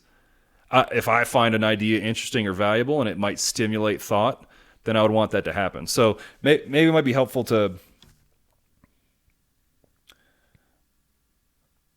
kind of segue abruptly into this concept. I think there's a genetic potential of intellect. And I wish people could see what you're doing right now, but keep it going. I'm just sitting here. I think this is all going to come to a head. So like, I have a platform, I have a structure of how society functions. There's my influence within that structure of societal influence might be different because of the platform, to kind of finish that thought. And so I also, for my own sake, like I mentioned earlier, like finding value in the suffering is incredibly important, because otherwise I'm just suffering. And like, my brother died. I've had 4 friends die. I know people that have killed themselves. I don't have my fucking legs. I may never not be able to have biological children. My life is forever changed. And so if you're someone who's sitting there writing nearly every day about existentialism, then like, that's like, finding out the fucking point's kind of important. And so being able to find the value in my suffering for myself, but if I can provide the value to other people, that's where then I'll give you an example. So I was in a firefight on October 12th, 2017. It was the 3rd day of a mission. I was in a sniper tick. The first tick is a troops in contact. I was a sniper tick the first day. An RPG was shot at over my head with the friend that sometimes we play video games with. He and I got shot at with an RPG, and it was like a brief firefight where I shot a lot of 5.56 through the saw, which is a light machine gun. And then the 3rd day, excuse me, an RPG almost hit me again. It was a foot over my head. It hit a truck. I had a trauma casualty, and I had three deliberate TBI patients that actually got Purple Hearts for TBIs in that instance. And I probably had a Purple Heart where their TBI, but it didn't get evaluated for it. So this is a big firefight. In 45 minutes, the CCT, who's a good buddy of mine, calls in CAS. I think 36 guys were killed. I have one of the that artillery shell over there was fired out of a C-130 in that tick. Anyway, I treated. There was an open turret gunner, and the RPG hit the windshield of the MAT-V, and shrapnel and the blast carried over and hit that infantry soldier. Younger kid, and he had a hole through his trachea and very shrapnel like on his face and I think his shoulder and his hip and stuff. So he took like the remnants of an RPG blast, and we just thought he was dead because the 50 cal was up in the air. In the sense that like nobody's holding onto it, so like the heavy part pulled the barrel straight up into the air, and so I opened the back door of the MAT-V. And it was a 3-pronged ambush. There are PKM from 3 different directions, which is a machine gun, and so I treated him, moved him back to an LZ. Continued. I did a variety of things medically, but ran him out. There was a death blossom. We say death blossom when like fire is shooting out in all 360 degrees. away from like the LZ. So people were just laying down like suppressive fire in most directions in order to prevent the enemy from like shooting at the LZ. And so I ran him back there, and then I ran back, had to turn some MATVs around. One of them you couldn't see out of the windshield, so like there was a new gunner in the top who had been TBI'd, and he was directing the driver how to drive because the driver couldn't see. And I walked on the ground until we exfilled and like participated in that whole exfill and was treating people along the way for TBI stuff. And I remember riding in the truck back to our outpost. And that was the first trauma casualty I'd treated. And I was like, there's an initial course called Special Operations Combat Medic, which is a 9-month course that when I went through, 18 Delta candidates, which is a Special Forces medical sergeant, would go through SOCM. Then they would go through the entirety of the Q course with everybody else in the Q course that is not a medic. So we do a 9-month course. And it's, we start PT at like 6 or 6:30 in the morning. And then we're there till like 5 p.m., sometimes later in good portions of the phase. There's an entire month of hospital rotations where we're doing 6 days a week of 12-hour rotations or more if we're working in a fire department. So there's a lot of effort studying 2 or 3 hours a night in addition to getting home at 5 p.m. and then going back at 6 a.m. the next day. So the point is, it's a very grueling 9-month course. And as I rode the truck back, I was like, all of it was worth it to save that one person. And so already I've had people message me on a regular basis that like, hey, my husband came back from deployment and killed himself, or I've been just struggling after this event in my life, whether it was deployment. Someone just messaged me on Twitter that they recently had an above-the-knee amputation, people that are paralyzed, people with cancer, and that they've just found some value in some of the things that I've said, whether, I don't know why, but regardless why, they seem to find value in it. So that makes it worth it. So if I can continue doing that and helping people like understand that like having emotional problems, emotional health issues is okay, and that it's probably normal, and that they let them know that someone understands them and isn't doing things in a bullshit way, that's important to me. But then if I can take it a step further and continue to try to help in a way that influences people's thought and compassion, then that's, and I want to talk about how I came to that, because I've had long discussions with you and your fiance about it, and my girlfriend and parents and all kinds of stuff about like what are the things that you could influence in society that actually have an effect on that structure of society. And if I can have an influence on that in a positive way, even if all it is challenging people's thought, then I think that's valuable, because I don't think that people spend a lot of time doing thought experiments about what is going on around them. Absolutely not.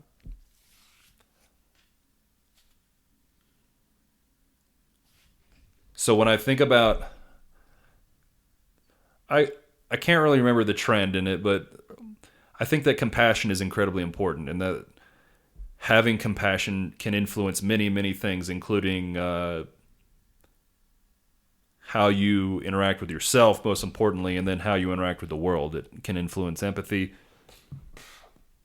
And so that's why those pillars of emotional health prop up the idea of compassion. But compassion by itself is limited. Because if we can't think our way through things with compassion, then it's useless. So that's why critical thinking is one of these two fundamental concepts that I want to try and influence, or maybe teach with your help, which I'm going to continue to challenge you to try and stimulate you to create material that will help people critically think, or at least evaluate thinking. And so that's like forthcoming. But I've boiled it down to these two concepts, because like if someone were like, I think that social equality is the most important thing in society, and that was the thing that they wanted to focus on with their crusade, or their journey of what they wanted, what they wanted to influence in society, or their legacy, or their lasting impression, or just something that they wish could be better, and it was so important to them that they were going to vote in a general election about it, then I would want these two things that I think important to address that problem, and then other problems whatever the problems might be. And so, but I do know that these two components they're not innate. Nobody, they could be innate, but they're not inherently taught in the system, right? Did you have any formal teaching of critical thinking or compassion? I had some critical thinking teaching, but only as college. Absolutely not in with Drake. Yeah, with Drake, and then a couple classes. Okay. Yeah. You have political science undergrad, yeah, and then philosophy law school. and political science. But I mean, that's not something that anybody taught me before that. No one sat down and said, "Hey, here's critical thinking." Right, and then of the people that go to college, not all of them will be exposed to those types of things. No. And then that's of the people that go to college, because many people don't, and that's fine. But you would want all people to be exposed to things that would be the most critical components of like how society could be improved. Right. And if I believe that, then how can I cultivate these things in society? Which is part of an open-ended question that I would want your help on. Right. But the first, like with any problem, we go back to the model of problem solving, right? Then I evaluate the problem. I evaluate the variables that I can influence.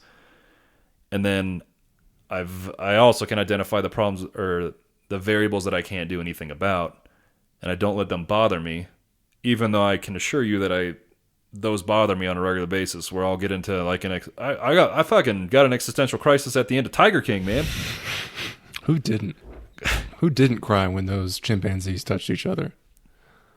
But I sure as fuck did. And right. Then I was literally like, it was like a 2-day period where I like had to recover from that, and I had to write a lot about whatever the fuck that was and what the impact it had on me and why it was like that.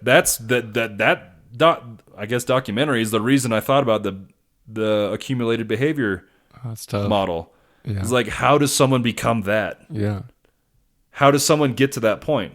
Because you can even see sort of in the time period that they like showed Joe, whatever his last name is. It's like calling Charles Manson. Fair. Anyway. I'll call him exotic though, bro. He didn't kill anybody, on his own. He just said, sure, kill her. That was what Well, she's not dead. Yeah, so there you go. We'll call him exotic. I mean, why aren't you giving him his name? He gave you the show. He didn't. Fair. Well, I guess his like antics are why we have so much material. Digressions. I mean, this is how I normally talk, where I kind of lose my spot. I mean, it's probably a TBI thing, but that's why I was considering, well, how the fuck does someone get to that point? They just don't wake up and you're fucking crazy. Yeah, it's like the aggregate TBI thing too. It's probably not just one TBI. It's probably a whole bunch of explosions, Well, undoubtedly, yeah. Yeah. And that's just that way for everybody's fucking shitty behaviors or great behaviors, right?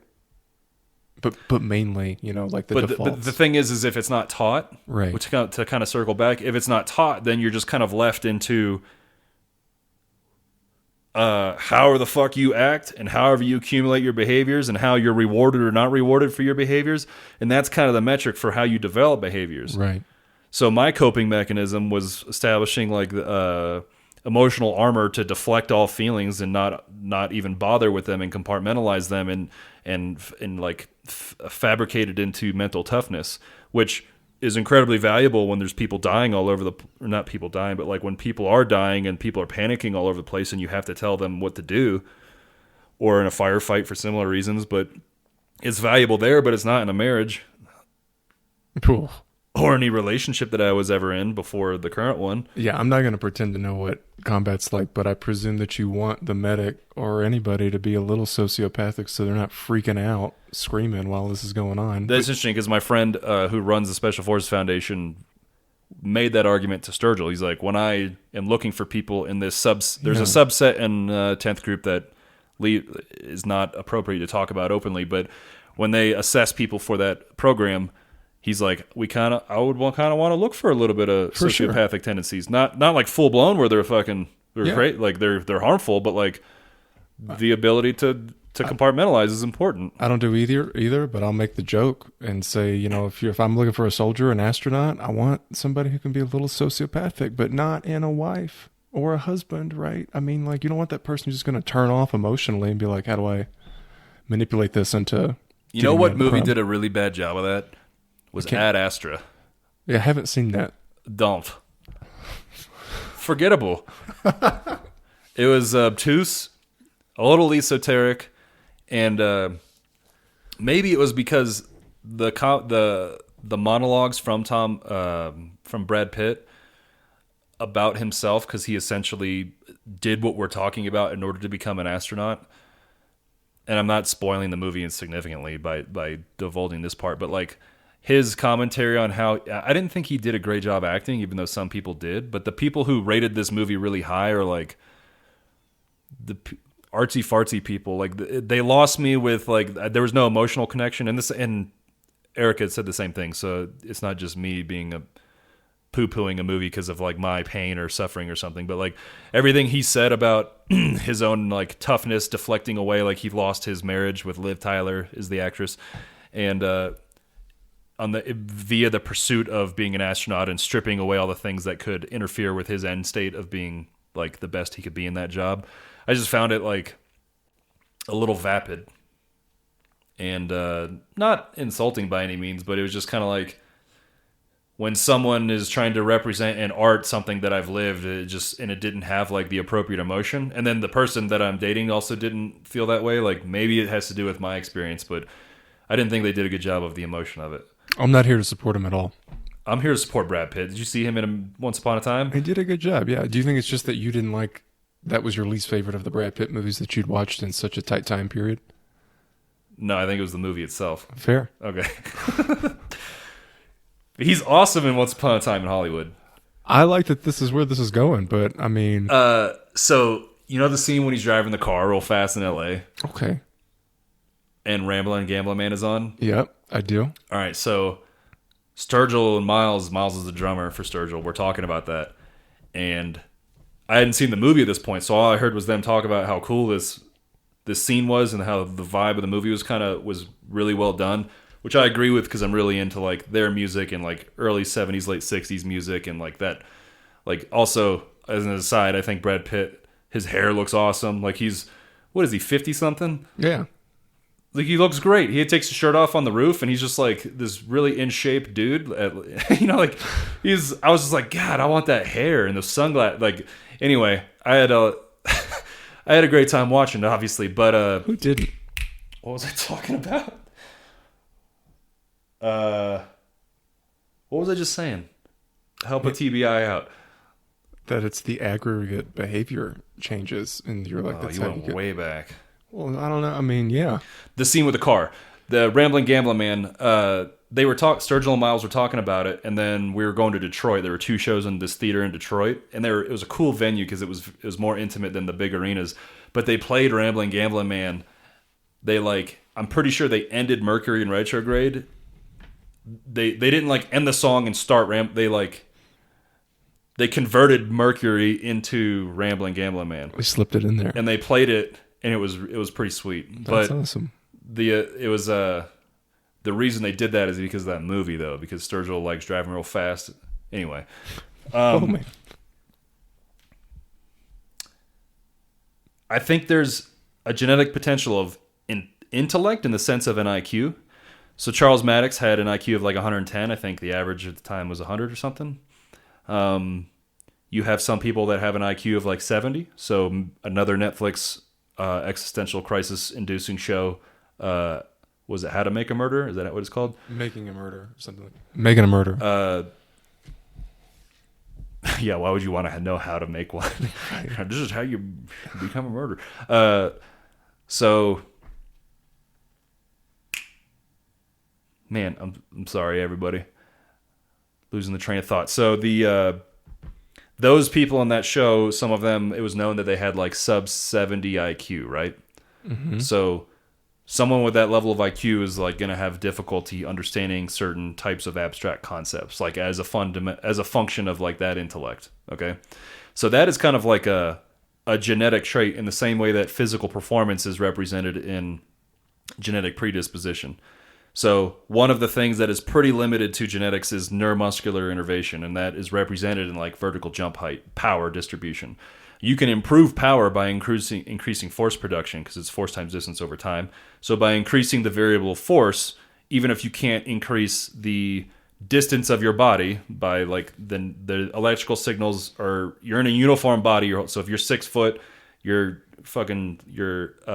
nerves are not going to be shortened or lengthened in order to propagate the signal any quicker.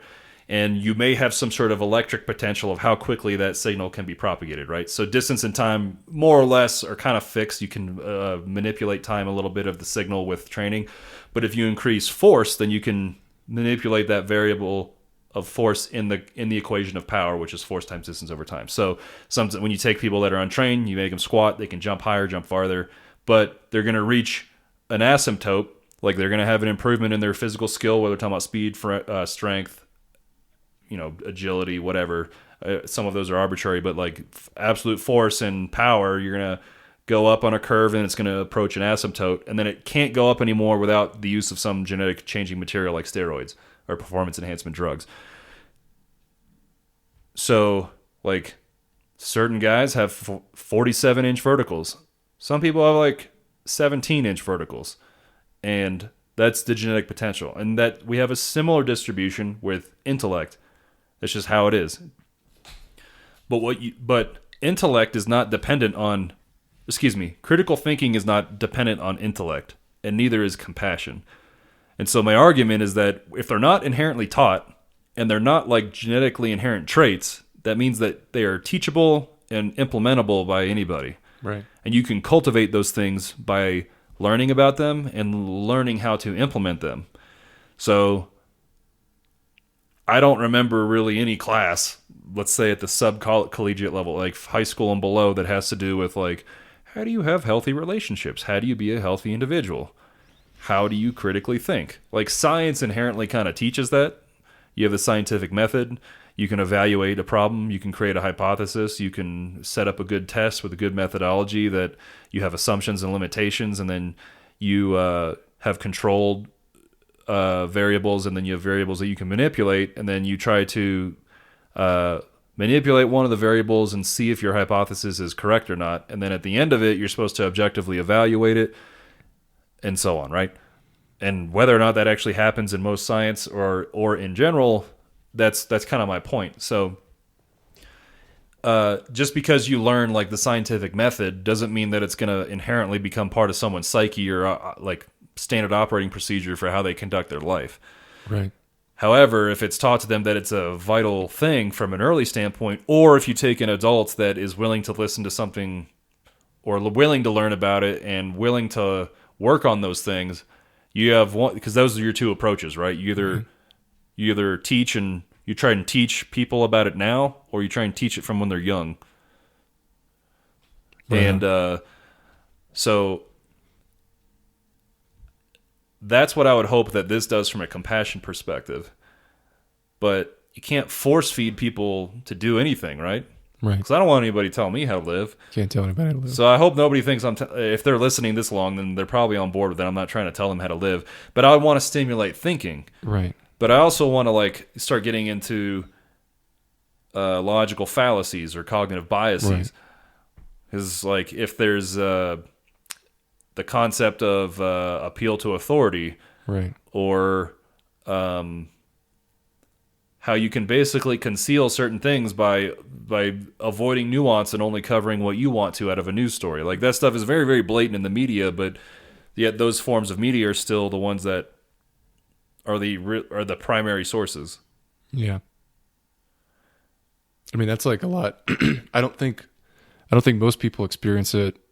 I guess it depends on what your job is, but for me, I experience it a lot with like, you'll have a lawsuit, and you'll have a trial, or you'll have a jury trial, and you'll have somebody who's like just as skilled or more skilled representing your opponent, and they can cherry pick things. And this is not to say that it doesn't happen for both sides, but lawyers will cherry pick, things to make things seem. I mean, just because a judge doesn't understand, judges don't always understand logical fallacies, I guess is what I wanted to say right there. Because some of them are inherent in just the human psyche. Right. I mean, the thing that I want people to understand with critical thinking and logical fallacies is like, if you understand this stuff and you know it, like you should know how to exercise, then you're not going to be as subjected to the advertisements, and you can like make more informed decisions about what to do with the information that you're collecting, or who to listen to, or when to listen to them, or maybe why they're trying to tell you something.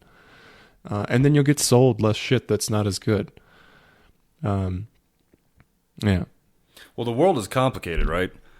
And there's a whole bunch of I know people you're not, like that. and this is not what you just said, but it's Right. unreasonable to expect everyone to learn everything they can about all the things that they can encounter in the world.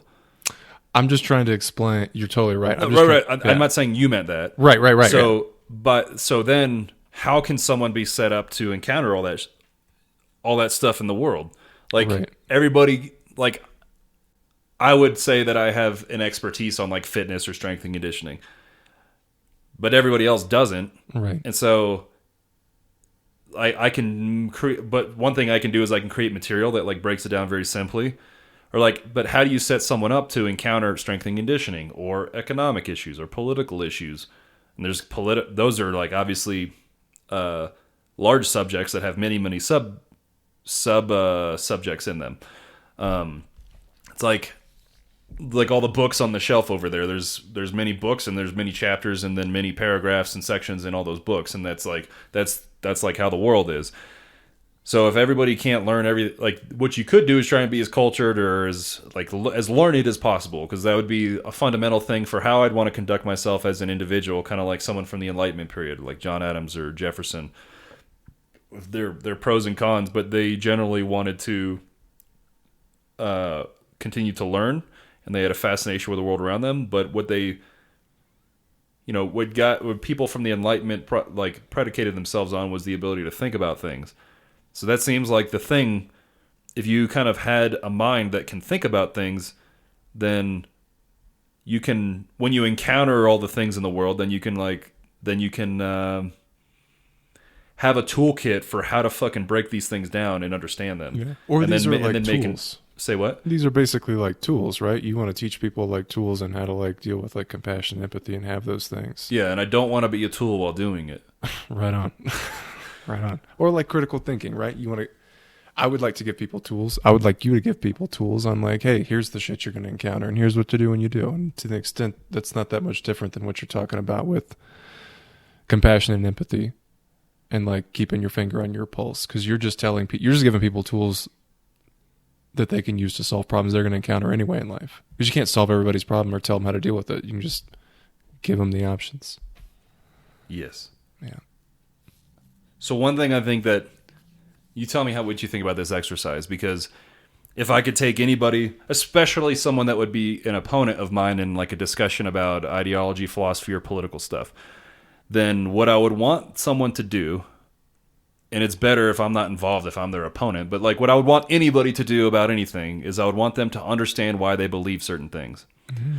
So this has all been, I don't know, everything I've been talking about at this point is just providing models that might allow someone to think about things or look at the world a certain way, or to evaluate things, to maybe evaluate in order to identify problems or sustains and improves for things, and then generate like a solution. But here's something that's actually practical. Like all this other stuff may have been fluff at this point. I don't know how anybody might be feeling about this thing so far, but we're in quarantine, so we got the time. Where are we? Hey, ladies and gentlemen, Neil Diamond. There's a Will Ferrell skit where he's Neil Diamond, and he's got a glass of whiskey, and he's wearing like a ridiculous bejeweled outfit. And they go, ladies and gentlemen, Neil Diamond. He goes, hey, where are we? It's the cool guys don't look at explosions. You can Google that on YouTube. Cool guys don't look at explosion. Okay. Right on. I would want people to evaluate their belief system, all right? And this takes time and it takes effort, and then it takes objectivity. So you're trying to remove the subjectivity out of it. Because if you have a belief system, then you can do one of two things. If you have a belief system, you can deconstruct that, and then you can start from nothing and construct your beliefs to arrive to a belief system. Right. So you're like, most philosophy classes, maybe they do both, but like oftentimes you're reviewing the people in history who did the construction of beliefs. Like, so for example, Descartes started with nothing, and he was like, all right, well, I'm thinking, therefore I must exist. So I think, therefore I am, and that's where that whole thing came from. So the construction of beliefs would be like, okay, I exist. Apparently there are other people or other things like me that I'm calling people that they exist, like Shawn or my girlfriend or my family, at different levels of this society. So if that were the case and these things existed, then how would I want that to function? Like, would I want people to be able to take each other's shit? Or, I don't know if people can hear that, but that's your chair, not you farting, right? It's my chair. Okay, yeah. It's happened multiple times. One time I thought you did fart and I was going to call you out on it, but Oh, that's fucked up. but I didn't. Yeah, until now. I'm the bigger man. I'm actually not. I'm way shorter than you now. By like a foot and a half. You can construct your beliefs. You can construct your beliefs from nothing, right? And so if a bunch of people lived and they're structured in states and a country and all these countries made up the world, like how would I want those things to function? Would I want my property to be in danger of being stolen all the time? Would I want people to be able to walk into my fucking house anytime they wanted? Would I want people to hurt me? Would I want to live in fear? So that you could just generate some general ideas of like, yeah, there should be something that exists to protect my rights. What are my rights? And like we have many people in history and philosophy and everything that determine those things, and they're represented. Some of the culmination of those things are represented in our Constitution, as an example. And so that would be the construction of beliefs, and the deconstruction of your beliefs would be these are all the things that I believe. If I am a conservative religious person, that might be like I don't approve of homosexuality. I don't approve of abortion. And so what I would want people to do, and it's not just a pick on the right, because right or conservative or Republican, I want to pick on everybody because I don't like any of them. I'm just kidding. I don't identify with any of them, rather. Then I would want them to say, why do I believe that? And if the answer is because my religious institution told me to, then I have a personally I have a problem with that, because I would want these things to be derived from like morality and ethics in the form of the good, and in that case they may come to the same conclusion, and that's okay because their morality and ethics is predicated on their religious system, and that might be. It's just that the religious authority told them to believe this, but then they also morally and ethically believe that because they grew up in that religious system. Either way, if they deconstruct their beliefs and they figure out why they believe it, so they ask why, they 5-year-old it to death. And that's incredibly useful in journaling, by the way, with emotions and everything, which is what I told you to do one time, right? Like, instead of beating yourself up in a journal, like, say, I feel this, why? Okay, why? Okay, and then just 5-year-old it to death. So then you deconstruct your beliefs, and you've constructed your beliefs, and those two conclusions may be completely different. Mm-hmm. And that's okay. But then what we can do is see, okay, well, how can those two things come together? But then here's the problem, that a lot of people, I think, it seems like this is a problem, because I don't have all the answers. I'm just trying to observe and try to respond, and maybe I'm closed-minded in all this. But a lot of people would say, like, it'd be better if X, Y, and Z were the case. But the issue is that you can't just snap your fingers and make that the case. Like, if someone was an anarchist, that's not viable. Like, maybe your construction of your beliefs is that anarchy would be ideal, which, like, that's a completely different discussion if that's the case or not. But then you can't just implement anarchy into the system that is currently in place. Right. Especially one ruled by money and power that's not going to just give up money and power within the concept of anarchy, right? So, and then furthermore, like, trying to change society from an overt perspective of trying to, I don't know, revolution or something to result in anarchy, like, that is probably going to be more harmful than anything, right? So that point is that, like, having a belief about what would be nice to have is different than what's realistic. So, like, for one example, Bernie is not the presidential candidate. He's probably too polarizing for most of the country. Sorry. That's just the reality. But, for example, like, if he wants single-payer health care or exonerating student loans or reducing the cost of health care or having an influence on the prison industrial complex, or, like, how mental health care it functions in the country, some of those things are they're like a drastic change from how they are now. And what you'd have to remember is, like, hypothetically, if Bernie were a president, he can't just fucking pass all those things. He can't just executive order those things. They have to pass through legislation through the Congress and the Senate and everything. There has to be a change within the context of the system. So then if that's Bernie's belief, or like you're a Bernie follower and that's your belief, then what are the concepts of that you can try to work on first to influence the system that is currently in place? Because you can't just fucking change the system. The system is embedded as fuck, and it has been for a long time. It's always been about money and power, ever since money was a construct and power always existed. There's an interesting quote, and it says, which maybe this needs to be incorporated into that model of money and power, but like that everything is about sex, except for sex. Sex is about power. Okay. All right. All right. Anyway, what can you actually accomplish within a society? So you have to be real. You have to be pragmatic about it. Pragmatism is predicated on what is realistic as opposed to like theoretically possible. Yeah, your circle of influence. It doesn't mean that everybody needs to be the pragmatist, because we do need the people that we do need the theory. I'm not using theory in terms of like a scientific theory, because that's like a fucking factual thing that's testable, like the theory of evolution. That's like confirmed with many facets of like 9 different forms of science at least. But if people are theoretical about what they would want to change in society, that's still valuable. And then if they're able to temper that within the context of pragmatism to try to convert that over to action, that's what I find more valuable than just saying, this is how things should be. Yeah, I agree. Okay. Yeah. Yeah, no, I don't think, I think you're struggling with being able to say like being not realistic, but practical. I think those are synonymous phrases. Okay.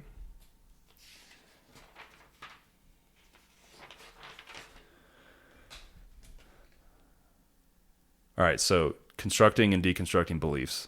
That is something that someone could do right now that would be an exercise in critical thinking. Is that accurate? From like, there's no reason that you can't stop at any point in your life and think like, hey, let me think about what I'm doing right now. Do I want to be cheating on my wife right now? Do I want to be having an affair, or is this the wrong thing for me? Do I want to be working for this company, or is this the shitty thing to do? Do I want to be taking advantage of people or lying about this, or do I want to behave differently? Do I want to like okay, so some of those things are embedded with certain emotions. Yeah. And so I'm going to take the category of the things you were just saying and put them in a box. And then the other box is that like how things work and like societal change might be in a different box. Okay. Because emotions do influence everything, which is maybe an argument for developing and cultivating compassion for the self and others, because then improving the relationship with the self will, if you work at it, because it's not, all these things are skills, critical thinking, compassion, or like all these like pillars of emotional, they're all skills because you have to put effort into cultivating them because they just don't innately occur. Right. So some of the things you mentioned have many more variables, and I guess like you're giving like a layman or practical example of like trying to utilize critical thinking in life as opposed to just plodding through something in the form of plateauing or something like that. As far like if you had a job and you just had this job because it was a job, but you had a family, then the job is serving the purpose of like your greater function of like wanting to raise this family in the best way you could. Yeah, that's right. And then determining whether or not this job was something that made you happy, like I think that's important. Like I chose very early on to never have a job that I wasn't happy about. Right.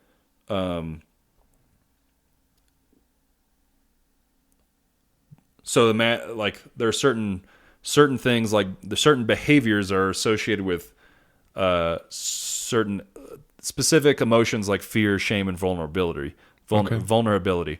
And shame-based decisions or shame-based behaviors are incredibly difficult to modify, change, or overcome. And we talk about this a lot for a variety of reasons. But in the case of someone who might be overweight and they have a shame-based association with like food and their body image, then it's different than me. Like I've always made a decision to like not eat certain things and to work out because I like for a variety of reasons, but I don't have Huh? Tell them. I've showed up to your house and asked for chips, and you were like, "Do I look like the kind of person who eats chips?" Yeah, but that was a different joke. point. Yeah. There's chips. We're gonna eat chips after this. Just Yeah, it's a FYI. different. Yeah, I got it. Yeah. I've got chips in. Sure. So like maybe I had a shame based thing. Okay, maybe I did, but it wasn't about completing those behaviors. Right. So maybe there was like something about my body image that stimulated or stimulates me to like want to look a certain way. But I like being I like trying to be muscular. And like what's interesting is that the idea of like having function through my training, which is the whole premise of 70s Big, is you train for performance and you have a physique you have an aesthetic physique as a result of performance training, which is like muscular and stuff. That like if I was being honest, maybe there was like an element of vanity to the whole thing, and a lot of that was removed. Like my legs were removed. I don't have like the same leg musculature that I have, even though like my upper body is maybe similar.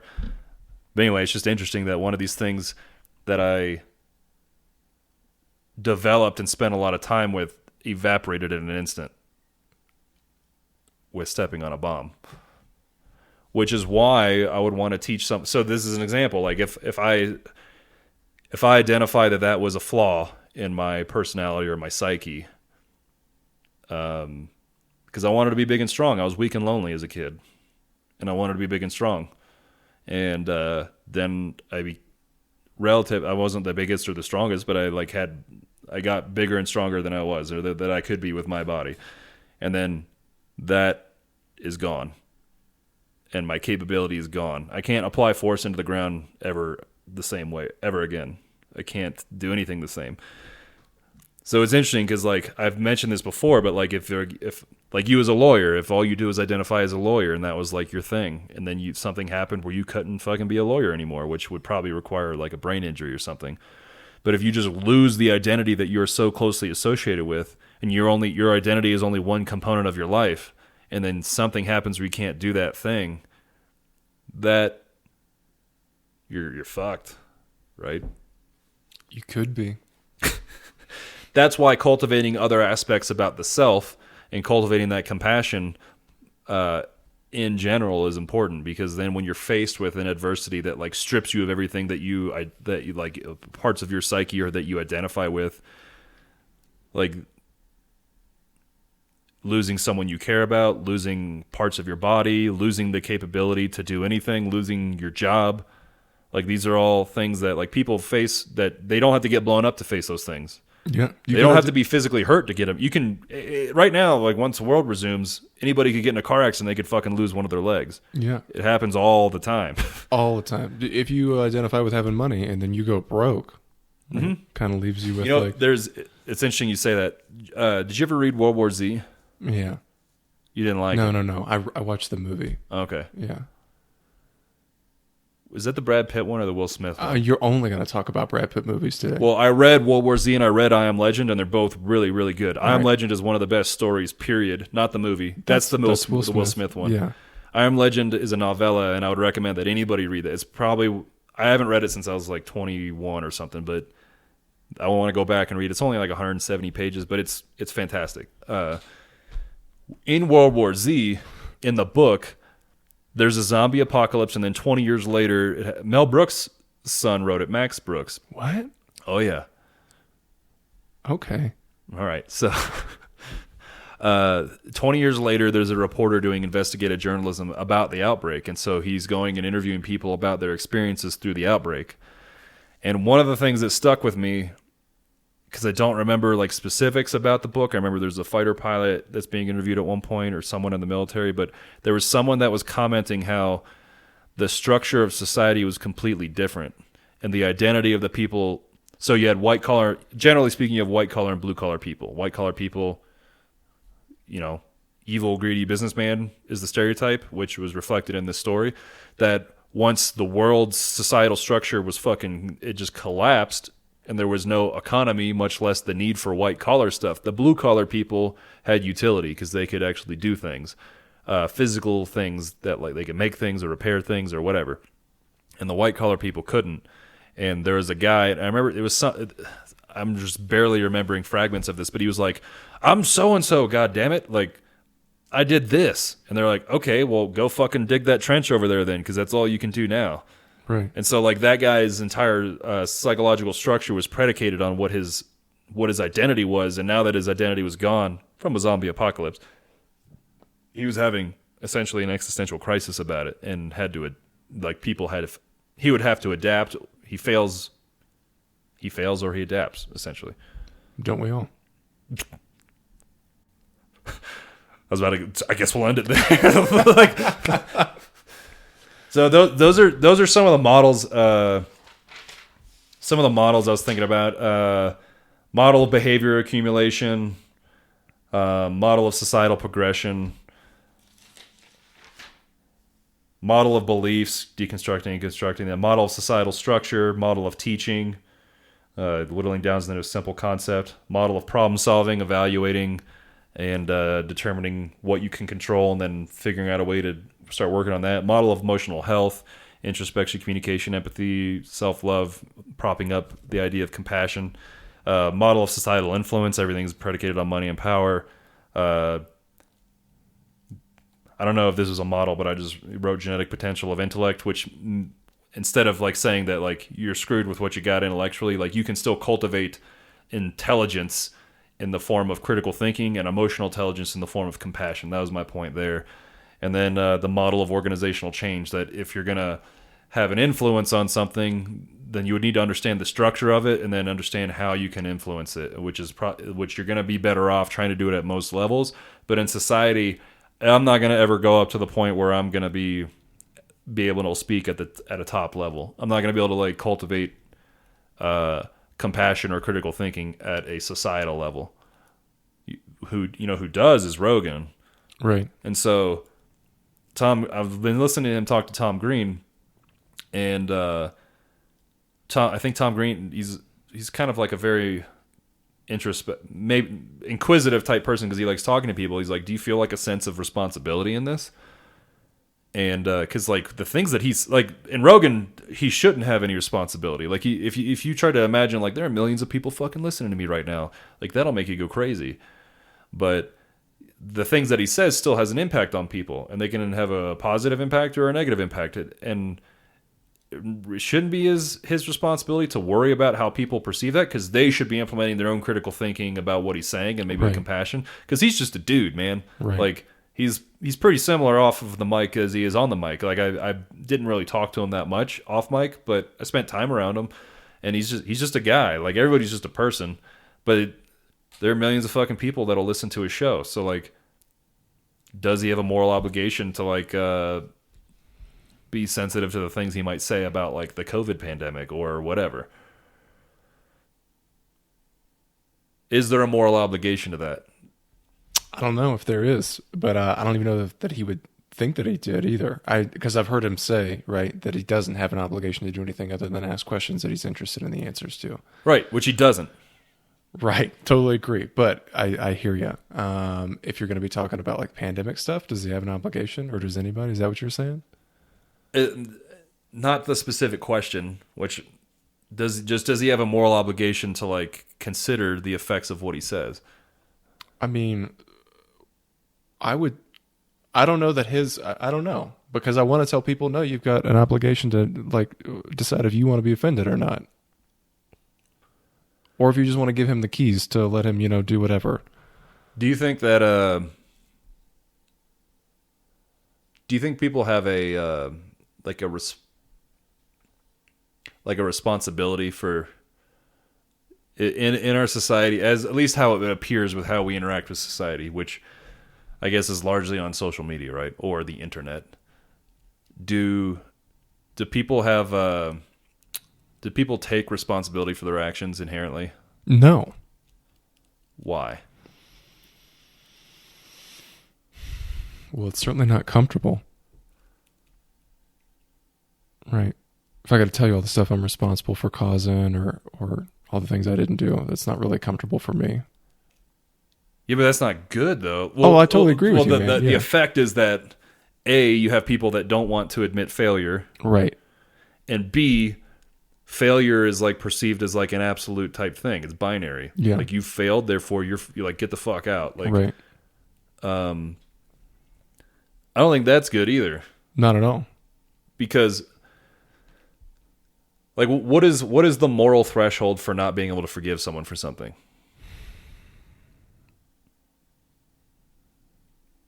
Man, that depends on the person and what forgiveness I is. suppose, but like you have, like you also have, you could think about it, what that means to an individual, like anybody listening or you, like we could journal about it on our own, but then like what's the societal implication? Because like the Me Too movement would say that like once you break that certain your threshold, show's gone, you're like out. you're fucked. Yeah. Which like what's the dude's name? Weinstein. Yeah, like that guy, disgusting individual, right? And then Louis C.K. was just jerking off. Usually, it sounds like most of the time consensual. I don't know if it was ever not. I don't know anything about it. But that's the thing. I don't know anything about it. Right. And at least one person said, like, I could have told him to stop. It was like this consensual thing. Like, let him do it. And that dude, like, is he allowed to do another special? Is he allowed to come back in comedy? And like, apparently, I don't know. It was probably Rogan because it's the only comedian stuff I listen to. But like, apparently, is like his hour he was doing recently was like very good, and he like addressed it in the hour. Yeah. But like, did he break the threshold of being forgiven or not? Depends on what other kind of quality material you're hiding.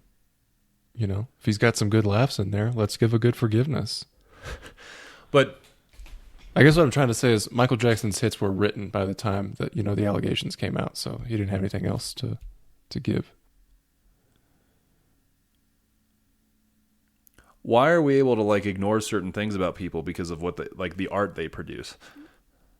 I was totally joking. I don't listen to Michael Jackson. You looked away, and that was the longest pause ever. I was just holding on, hoping someone would fucking laugh. Well, you know, so you have to be convicted. Like, being accused of something is different than being convicted, right? With how the legal system's supposed to work. I mean, yeah, but I still don't want to fucking listen to Thriller right now. You know what I mean? Like, I fucking get it, but I also saw that HBO documentary, and Billie Jean just has like a different thing in my head now. I don't want it. But maybe some people are really into it. Like some hard MJ fans out there who are like, don't care. Right? They just want to beat it. Nice. So how do you get society to the point where they're more accepting of certain failures? So, for example, like if someone is a maverick in science and they propose something that is 70% true and 30% of it is false, and then the 30% that's false gets them lambasted by the community, and then that idea never gets out because the 70% good part of it never gets out because they're just lambasted for the failure portion of it. Mm-hmm. It's like this podcast. Like, if this is a fucking waste of time, should I be punished for the effort into trying to put some ideas out, to like trying to stimulate something that I think is important in critical thinking? As a person who's a part of it, I hope not. So how do you stimulate society to be more accepting of failure? Oh, just teach them to be more compassionate and empathetic. But compassion and empathy aren't enough, right? I don't think so. No. That's why I kind of always go back to the idea of critical thinking and compassion, because if those are, so the idea is that if I try and cultivate these things in myself, and I try and cultivate these things with my platform, with my social media or this show or whatever, in the time that I choose to do these things, that maybe it stimulates, maybe it teaches a little bit. I'll learn along the way too. Robert Heinlein has a quote that is, one teaches, two learn, which I would agree with. And by talking about these ideas, then it puts it in people's mind that they can either ask themselves, maybe they journal about it, they find the time to journal if they see all this stuff, how it's valuable to someone like me that has gone through a lot of emotional health issues, and I have to regularly upkeep my emotional health, just like I would regularly have to upkeep my fitness to maintain it. And if I put these ideas out, then maybe it just stimulates something. And at the very least, talking to it in my social network could stimulate them. And the idea is that it reverberates from individual to social network to community to society. And that these two concepts are the only things I can really come back to: critical thinking, compassion. Because if you identify that people are not accepting a failure, or people that are too harsh, or people are too divisive, like what would be, like just off the cuff, what would be like things that would be like, these are problems with society right now? Oh, you want to give you some problems? Sure. I mean, yeah, people are divisive. People are adversarial. People want to win at all costs. Maybe like income inequality, or like Sure, at least a system. For example, when like there's a stimulus package and money is going into companies that then donate money to a campaign or something like that, or private jet companies or something, or money gets made up, and treasury bonds get sold, and then those banks get to dole that out, and then it goes to private people who maybe fund people who are involved in the political process, like the thing you're talking about. So like of all those things, that like if the only way that I could see like an average person, in other words, someone who's not like somewhere higher in the system, like whatever, like most of Americans are average as far as like relatively similar amount of income. So there's like, you know, deviations into poverty and then into more wealth. But generally speaking, it's like people who just live a fucking life and then they get to vote. And they can influence things with voting, but then they can also influence things with what they do in their local community. I've been challenged by someone recently to like consider and potentially even get involved in local politics. Is that something that you can actually kind of influence and then see probably more immediate changes? Because at a national level of government, you have like pendulum swings as far as like things are kind of glacial. Kind of like in the military, in the army, things are very glacial. Like I think it was 2010 that Don't Ask, Don't Tell was repealed, which is if you were gay, then you were kicked out of the military. Right. Like that's insane, right? Like if that was around right now, it wouldn't be. But it took it a long time to allow it, right? And then just recently, women are allowed in combat arms. So anyway, things are glacial.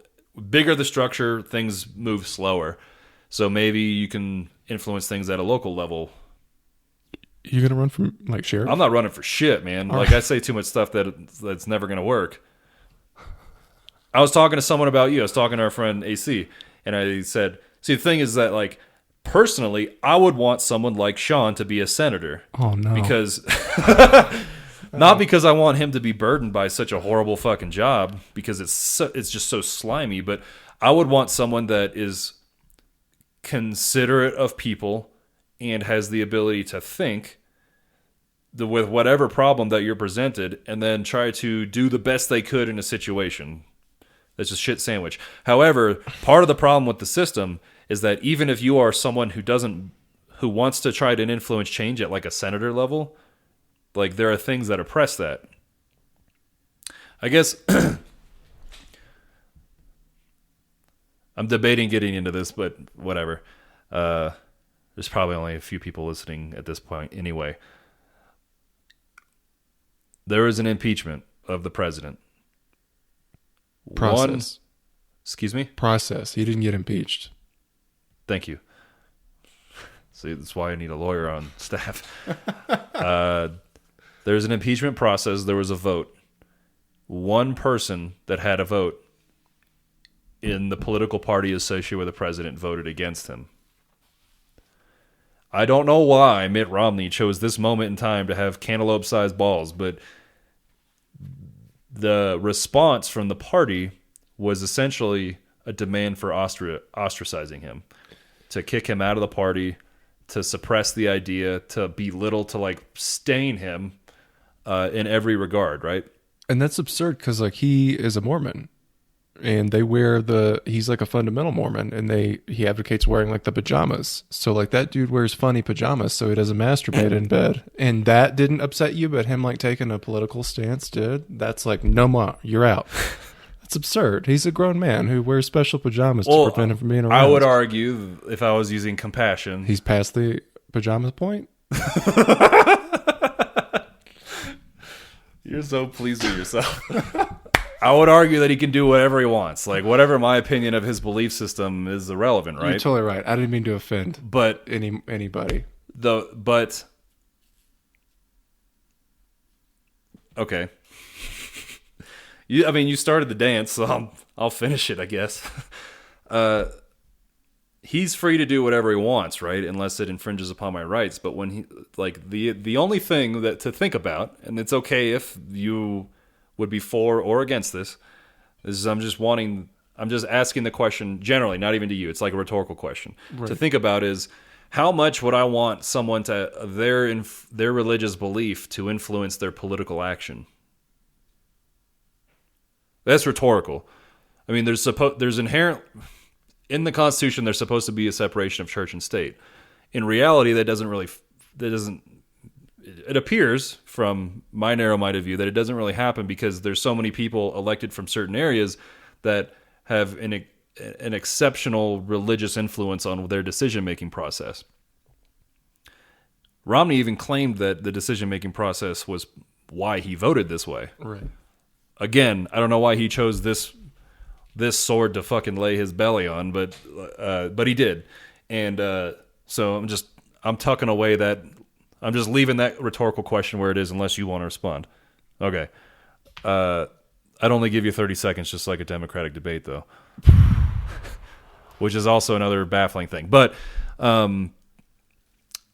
so suppressing... Go ahead.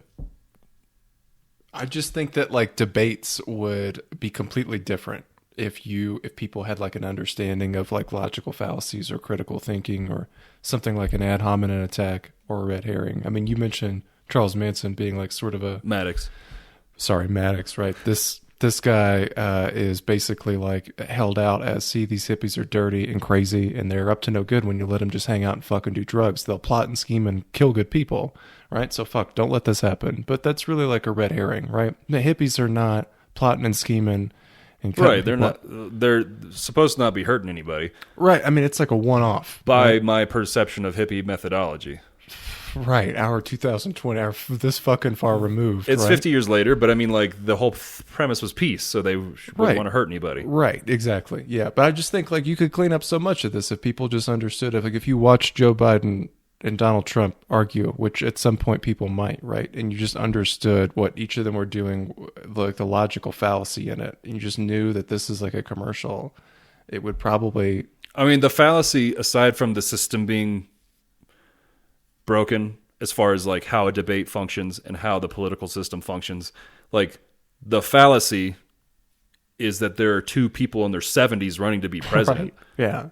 I agree that's a problem. You know what happens in your 70s, right? Yeah. You cognitively decline. Yeah, it's hard to watch. Yeah, for sure. On average. Yeah. So I know you weren't making that point, but like that's a problem to begin with. So if like that was ever going to be any different, where baby boomers were not the presidential candidates, then we would need to want things to be different. But in order for things to be different, you would have to think about it, and then you'd also have the compassion to be willing to hear an opposing viewpoint. Oh, for sure, yeah, and find value in it. Like it's important, and then the discourse of it, like I don't know, it's so the debates are absurd because it's like watching V for Vendetta. Like the show in V for Vendetta, it's like it's a satire, but like if you sit down and watch a Democratic debate and you like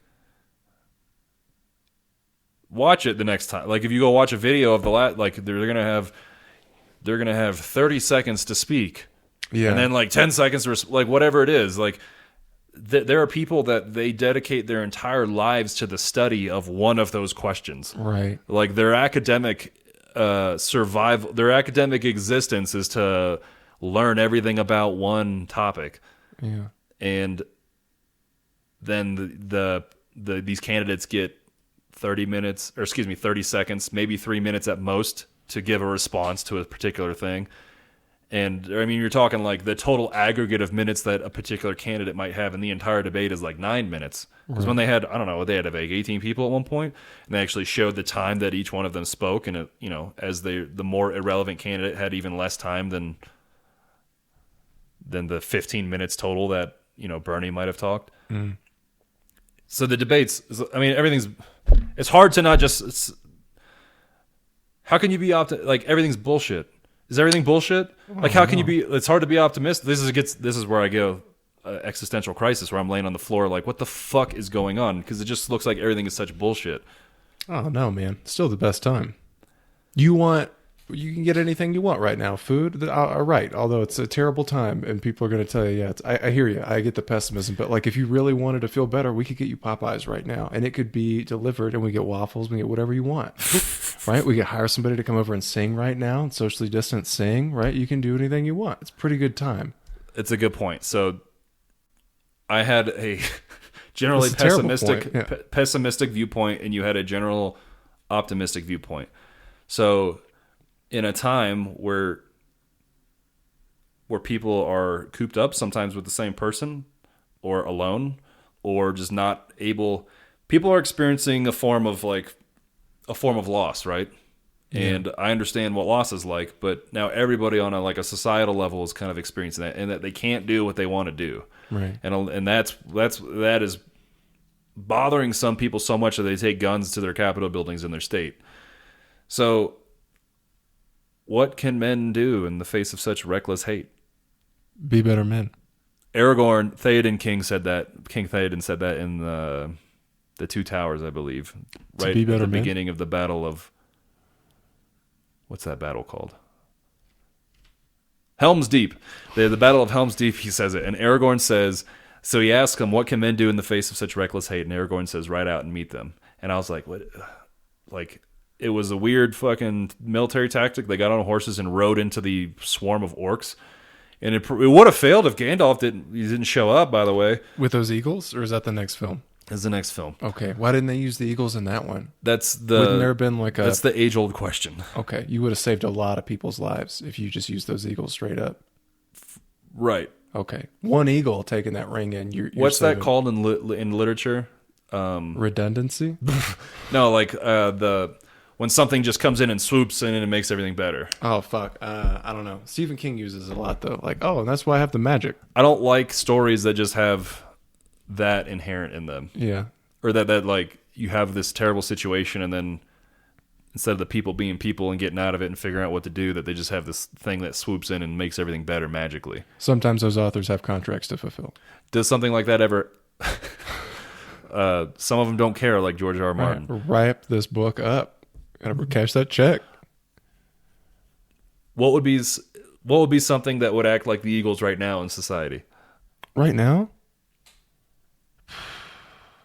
So Richard Branson, though I don't understand what he's doing right now. He actually started something called the Elders, and the purpose of the Elders is it's a group of people like Nelson Mandela was on the Elders. Okay, it's a group of people. It sounded pretty creepy until Nelson was involved. It's a group of people who literally are concerned with what you're concerned about, right? Bettering the earth and keeping corporate America in check and making sure people, there is like this raised quality of life globally, not necessarily under any one country. But I think something like the Elders would be cool. Right now, if there was just like a group of people who came on the TV and were like, sorry about all this, we got it covered. We were fucking off for a little bit, but don't worry about it. Country's going back to normal.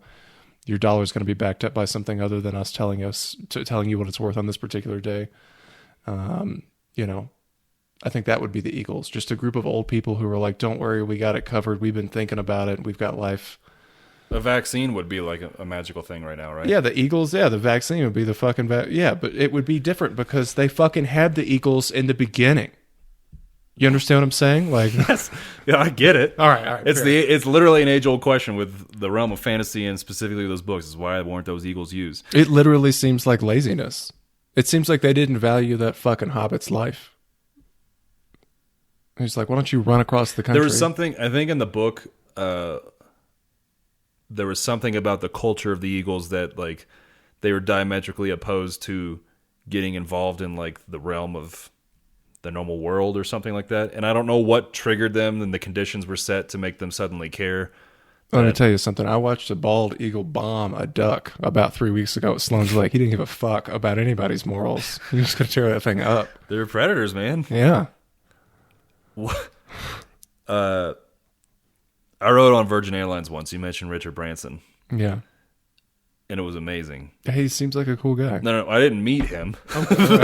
I didn't ride with him. But I walked on the plane. I think it was from Sydney to L.A. Okay.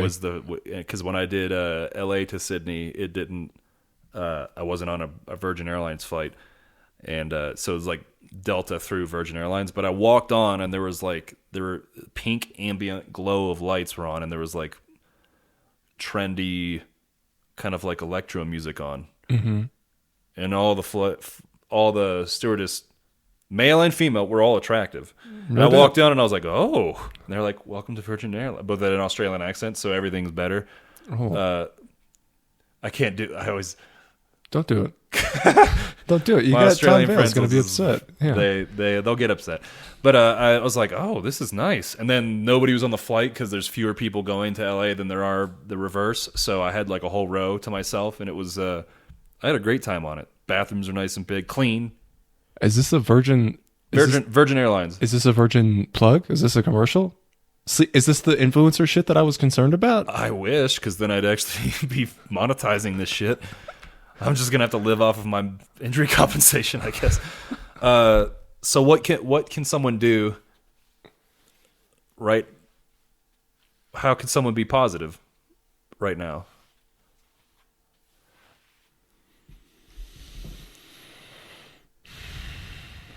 Like I started spiraling, and you were like, "Hey, man, we can do something right now. Like things are great, because things are great. Yeah. Like within the context, I mean, things aren't great for everybody. No, and I've said this before. Like I've heard they're better than they were like in the 1950s, yeah. But everywhere in the world. But like if you went into a courtroom right now, the most civilized people in America, right, are going to treat each other like shit, by and large. Not everybody, but by and large, most people are going to be adversarial.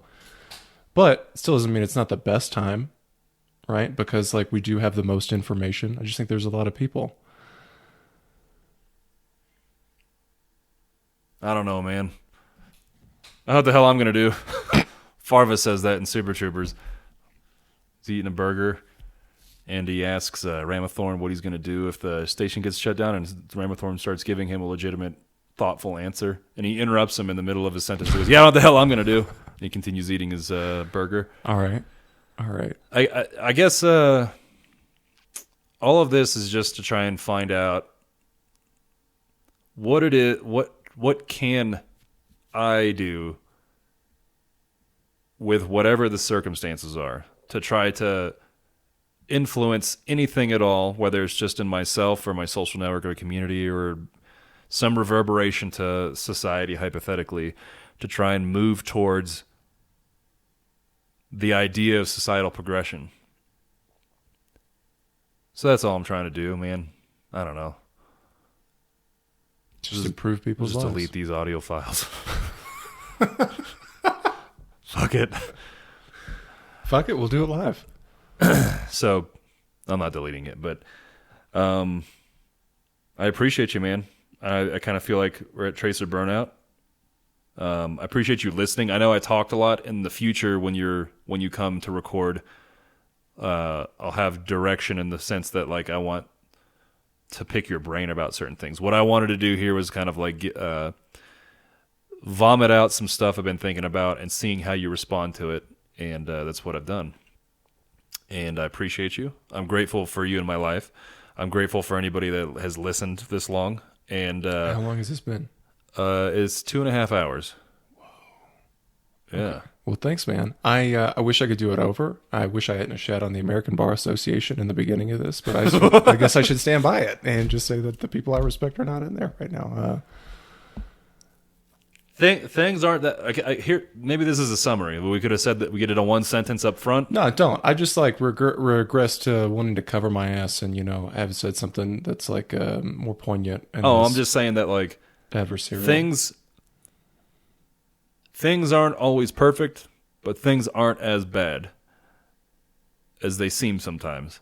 And the only thing you can do with such reckless hate is just ride into it and try to be as positive as you can, because for instance, with my own emotional health, like I know that like I struggle with this concept of I'm diagnosed with major depressive disorder, which is treatment-resistant depression. And I think looking back at it, I had bouts of depression at various times in my life, or at least challenges. I don't know. All these things are a construct in order to satisfy criteria in a book called the DSM V5, I believe, in order to have insurance companies cover the cost of them and stuff. So it's all arbitrary anyway, but at least my narrow-minded view, I don't know. I'm not a psychologist, but what I do know is that when I am struggling, that I can do things that influence it. What helps you most when you're struggling, or what has helped you most?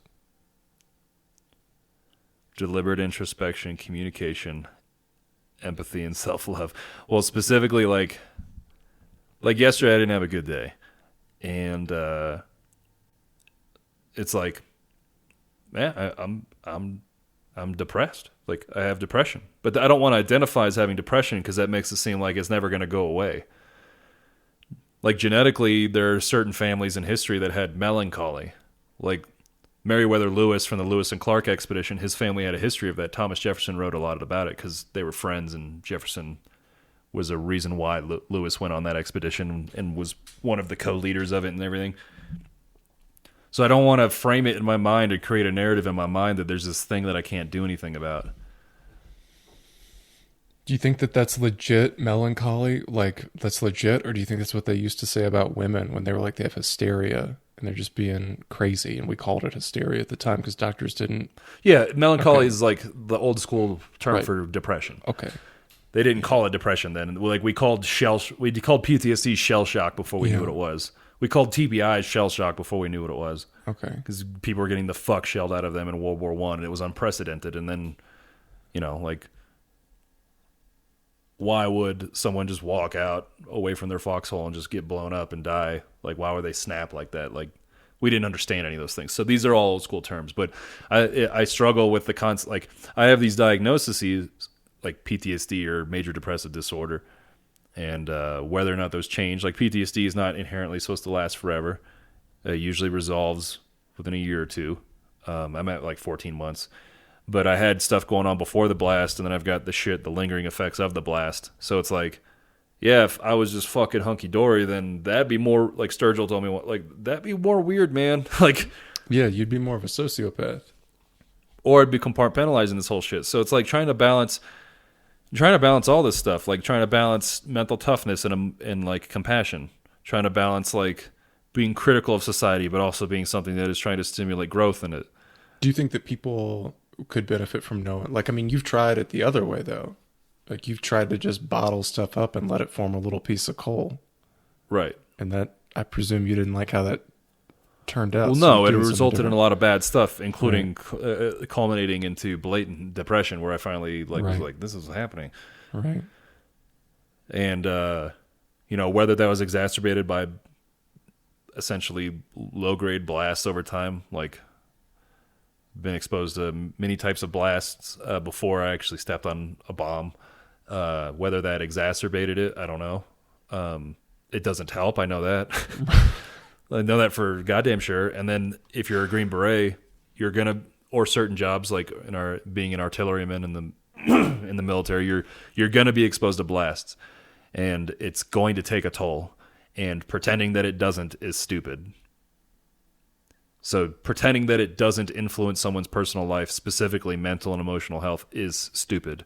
And then not inherently taking precautionary measures in that and not putting money into evaluating that is stupid.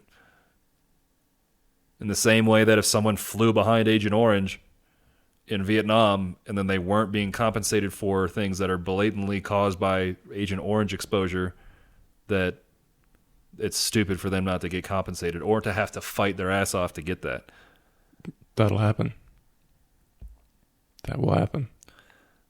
So what helps me is sometimes the sounding board, like you, like the example earlier, I was kind of like, fuck, like everything, like this seems like it sucks. It seems hopeless. And you're like, no, it's great. Let's get Popeyes. And so you gave me something, a stimulus of positivity, right? Like, so sometimes that happens. I close off when I'm upset, and I kind of did yesterday. And it's super easy to downward spiral when you have an accumulated behavior pattern of downward spiraling. Oh yeah, for sure. But I did set a couple things yesterday that I like writing about it today. I still worked out yesterday. It was very difficult to initiate it. I still ate food in the later part of the day where I could have just not eaten anything and then so like I went to bed early, at the earliest I have in a month. And I slept over 9 hours of actual sleep last night. So like the ability in the consistent ability to evaluate my situation or evaluate my emotional state and kind of inherently knowing the things that influence it, exercise, food, and sleep, meditating and journaling. I didn't meditate yet. I couldn't yesterday. I did today though. And sat in the sun, took a sun bath, bathed in the sun. So I know the things that the accumulation of these things stave off negativity in my emotions. And then I know that, like certain things can be restorative or curative or even like treatment based. So, I think that there are things that help me, and I kind of mentioned some, but it's like, what does the person evaluate? There are things that are going to help everybody, but like making the decision to do them is going to be difficult for different people. Like exercising for me is not a hard decision to make.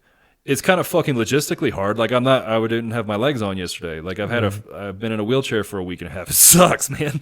And so, like, I was literally on the floor with a band wrapped around my bedpost, like, doing rows and doing, like, a chest press thing. And then I did some push-ups. Like, I don't have legs, but I was on the floor crawling around my house in order to exercise. So, like, on one hand, I could approach that like a Tommy Tough guy or anybody that's ever been hurt in the military or in my specific unit and be like, fucking find a way, be tough.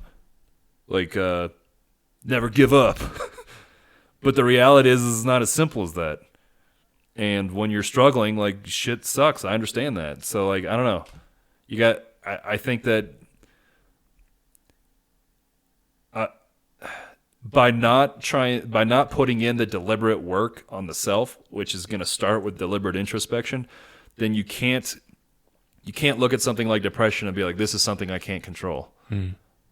Like, there are certain mental conditions or emotional conditions that are going to require drug intervention.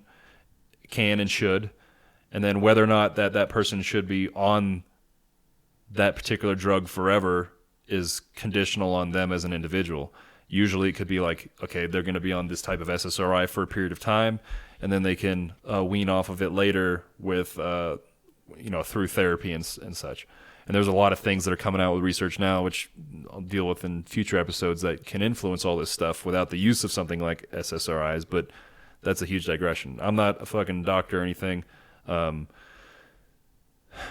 I think that you have to put the work in. It's just like, but it's anything. Like, if I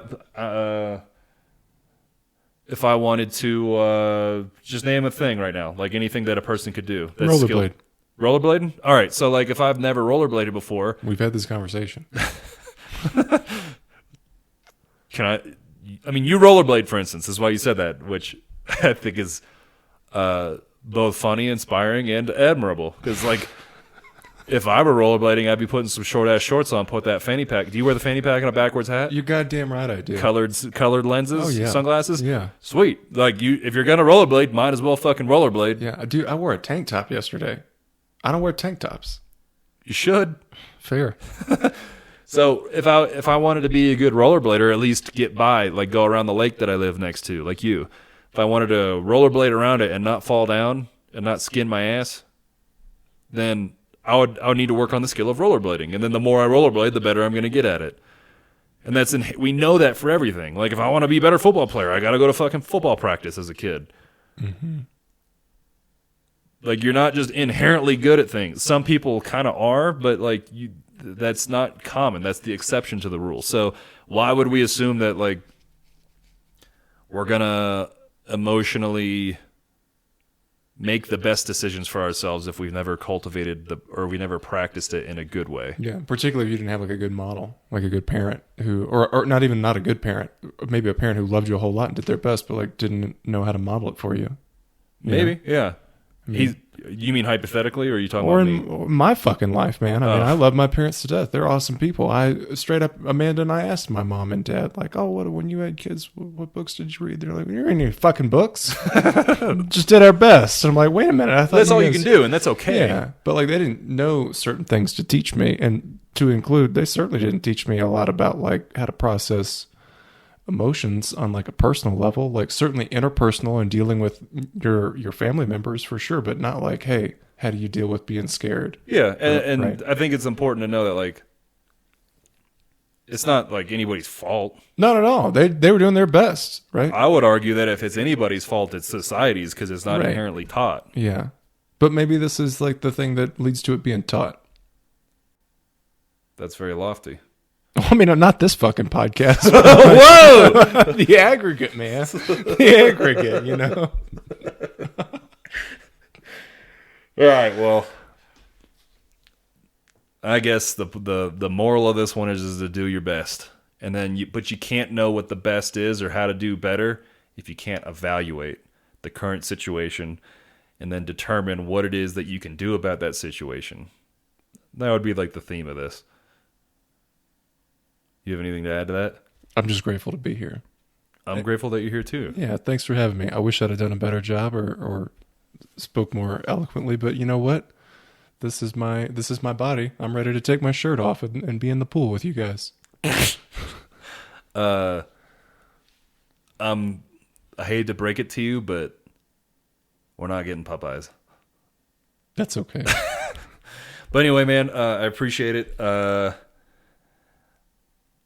Yeah, thank you so much for Love you. agreeing to Thanks do for this. having me here, We'll do dude. it again. We'll see how the response is. All right, man. Blessed be the fruit.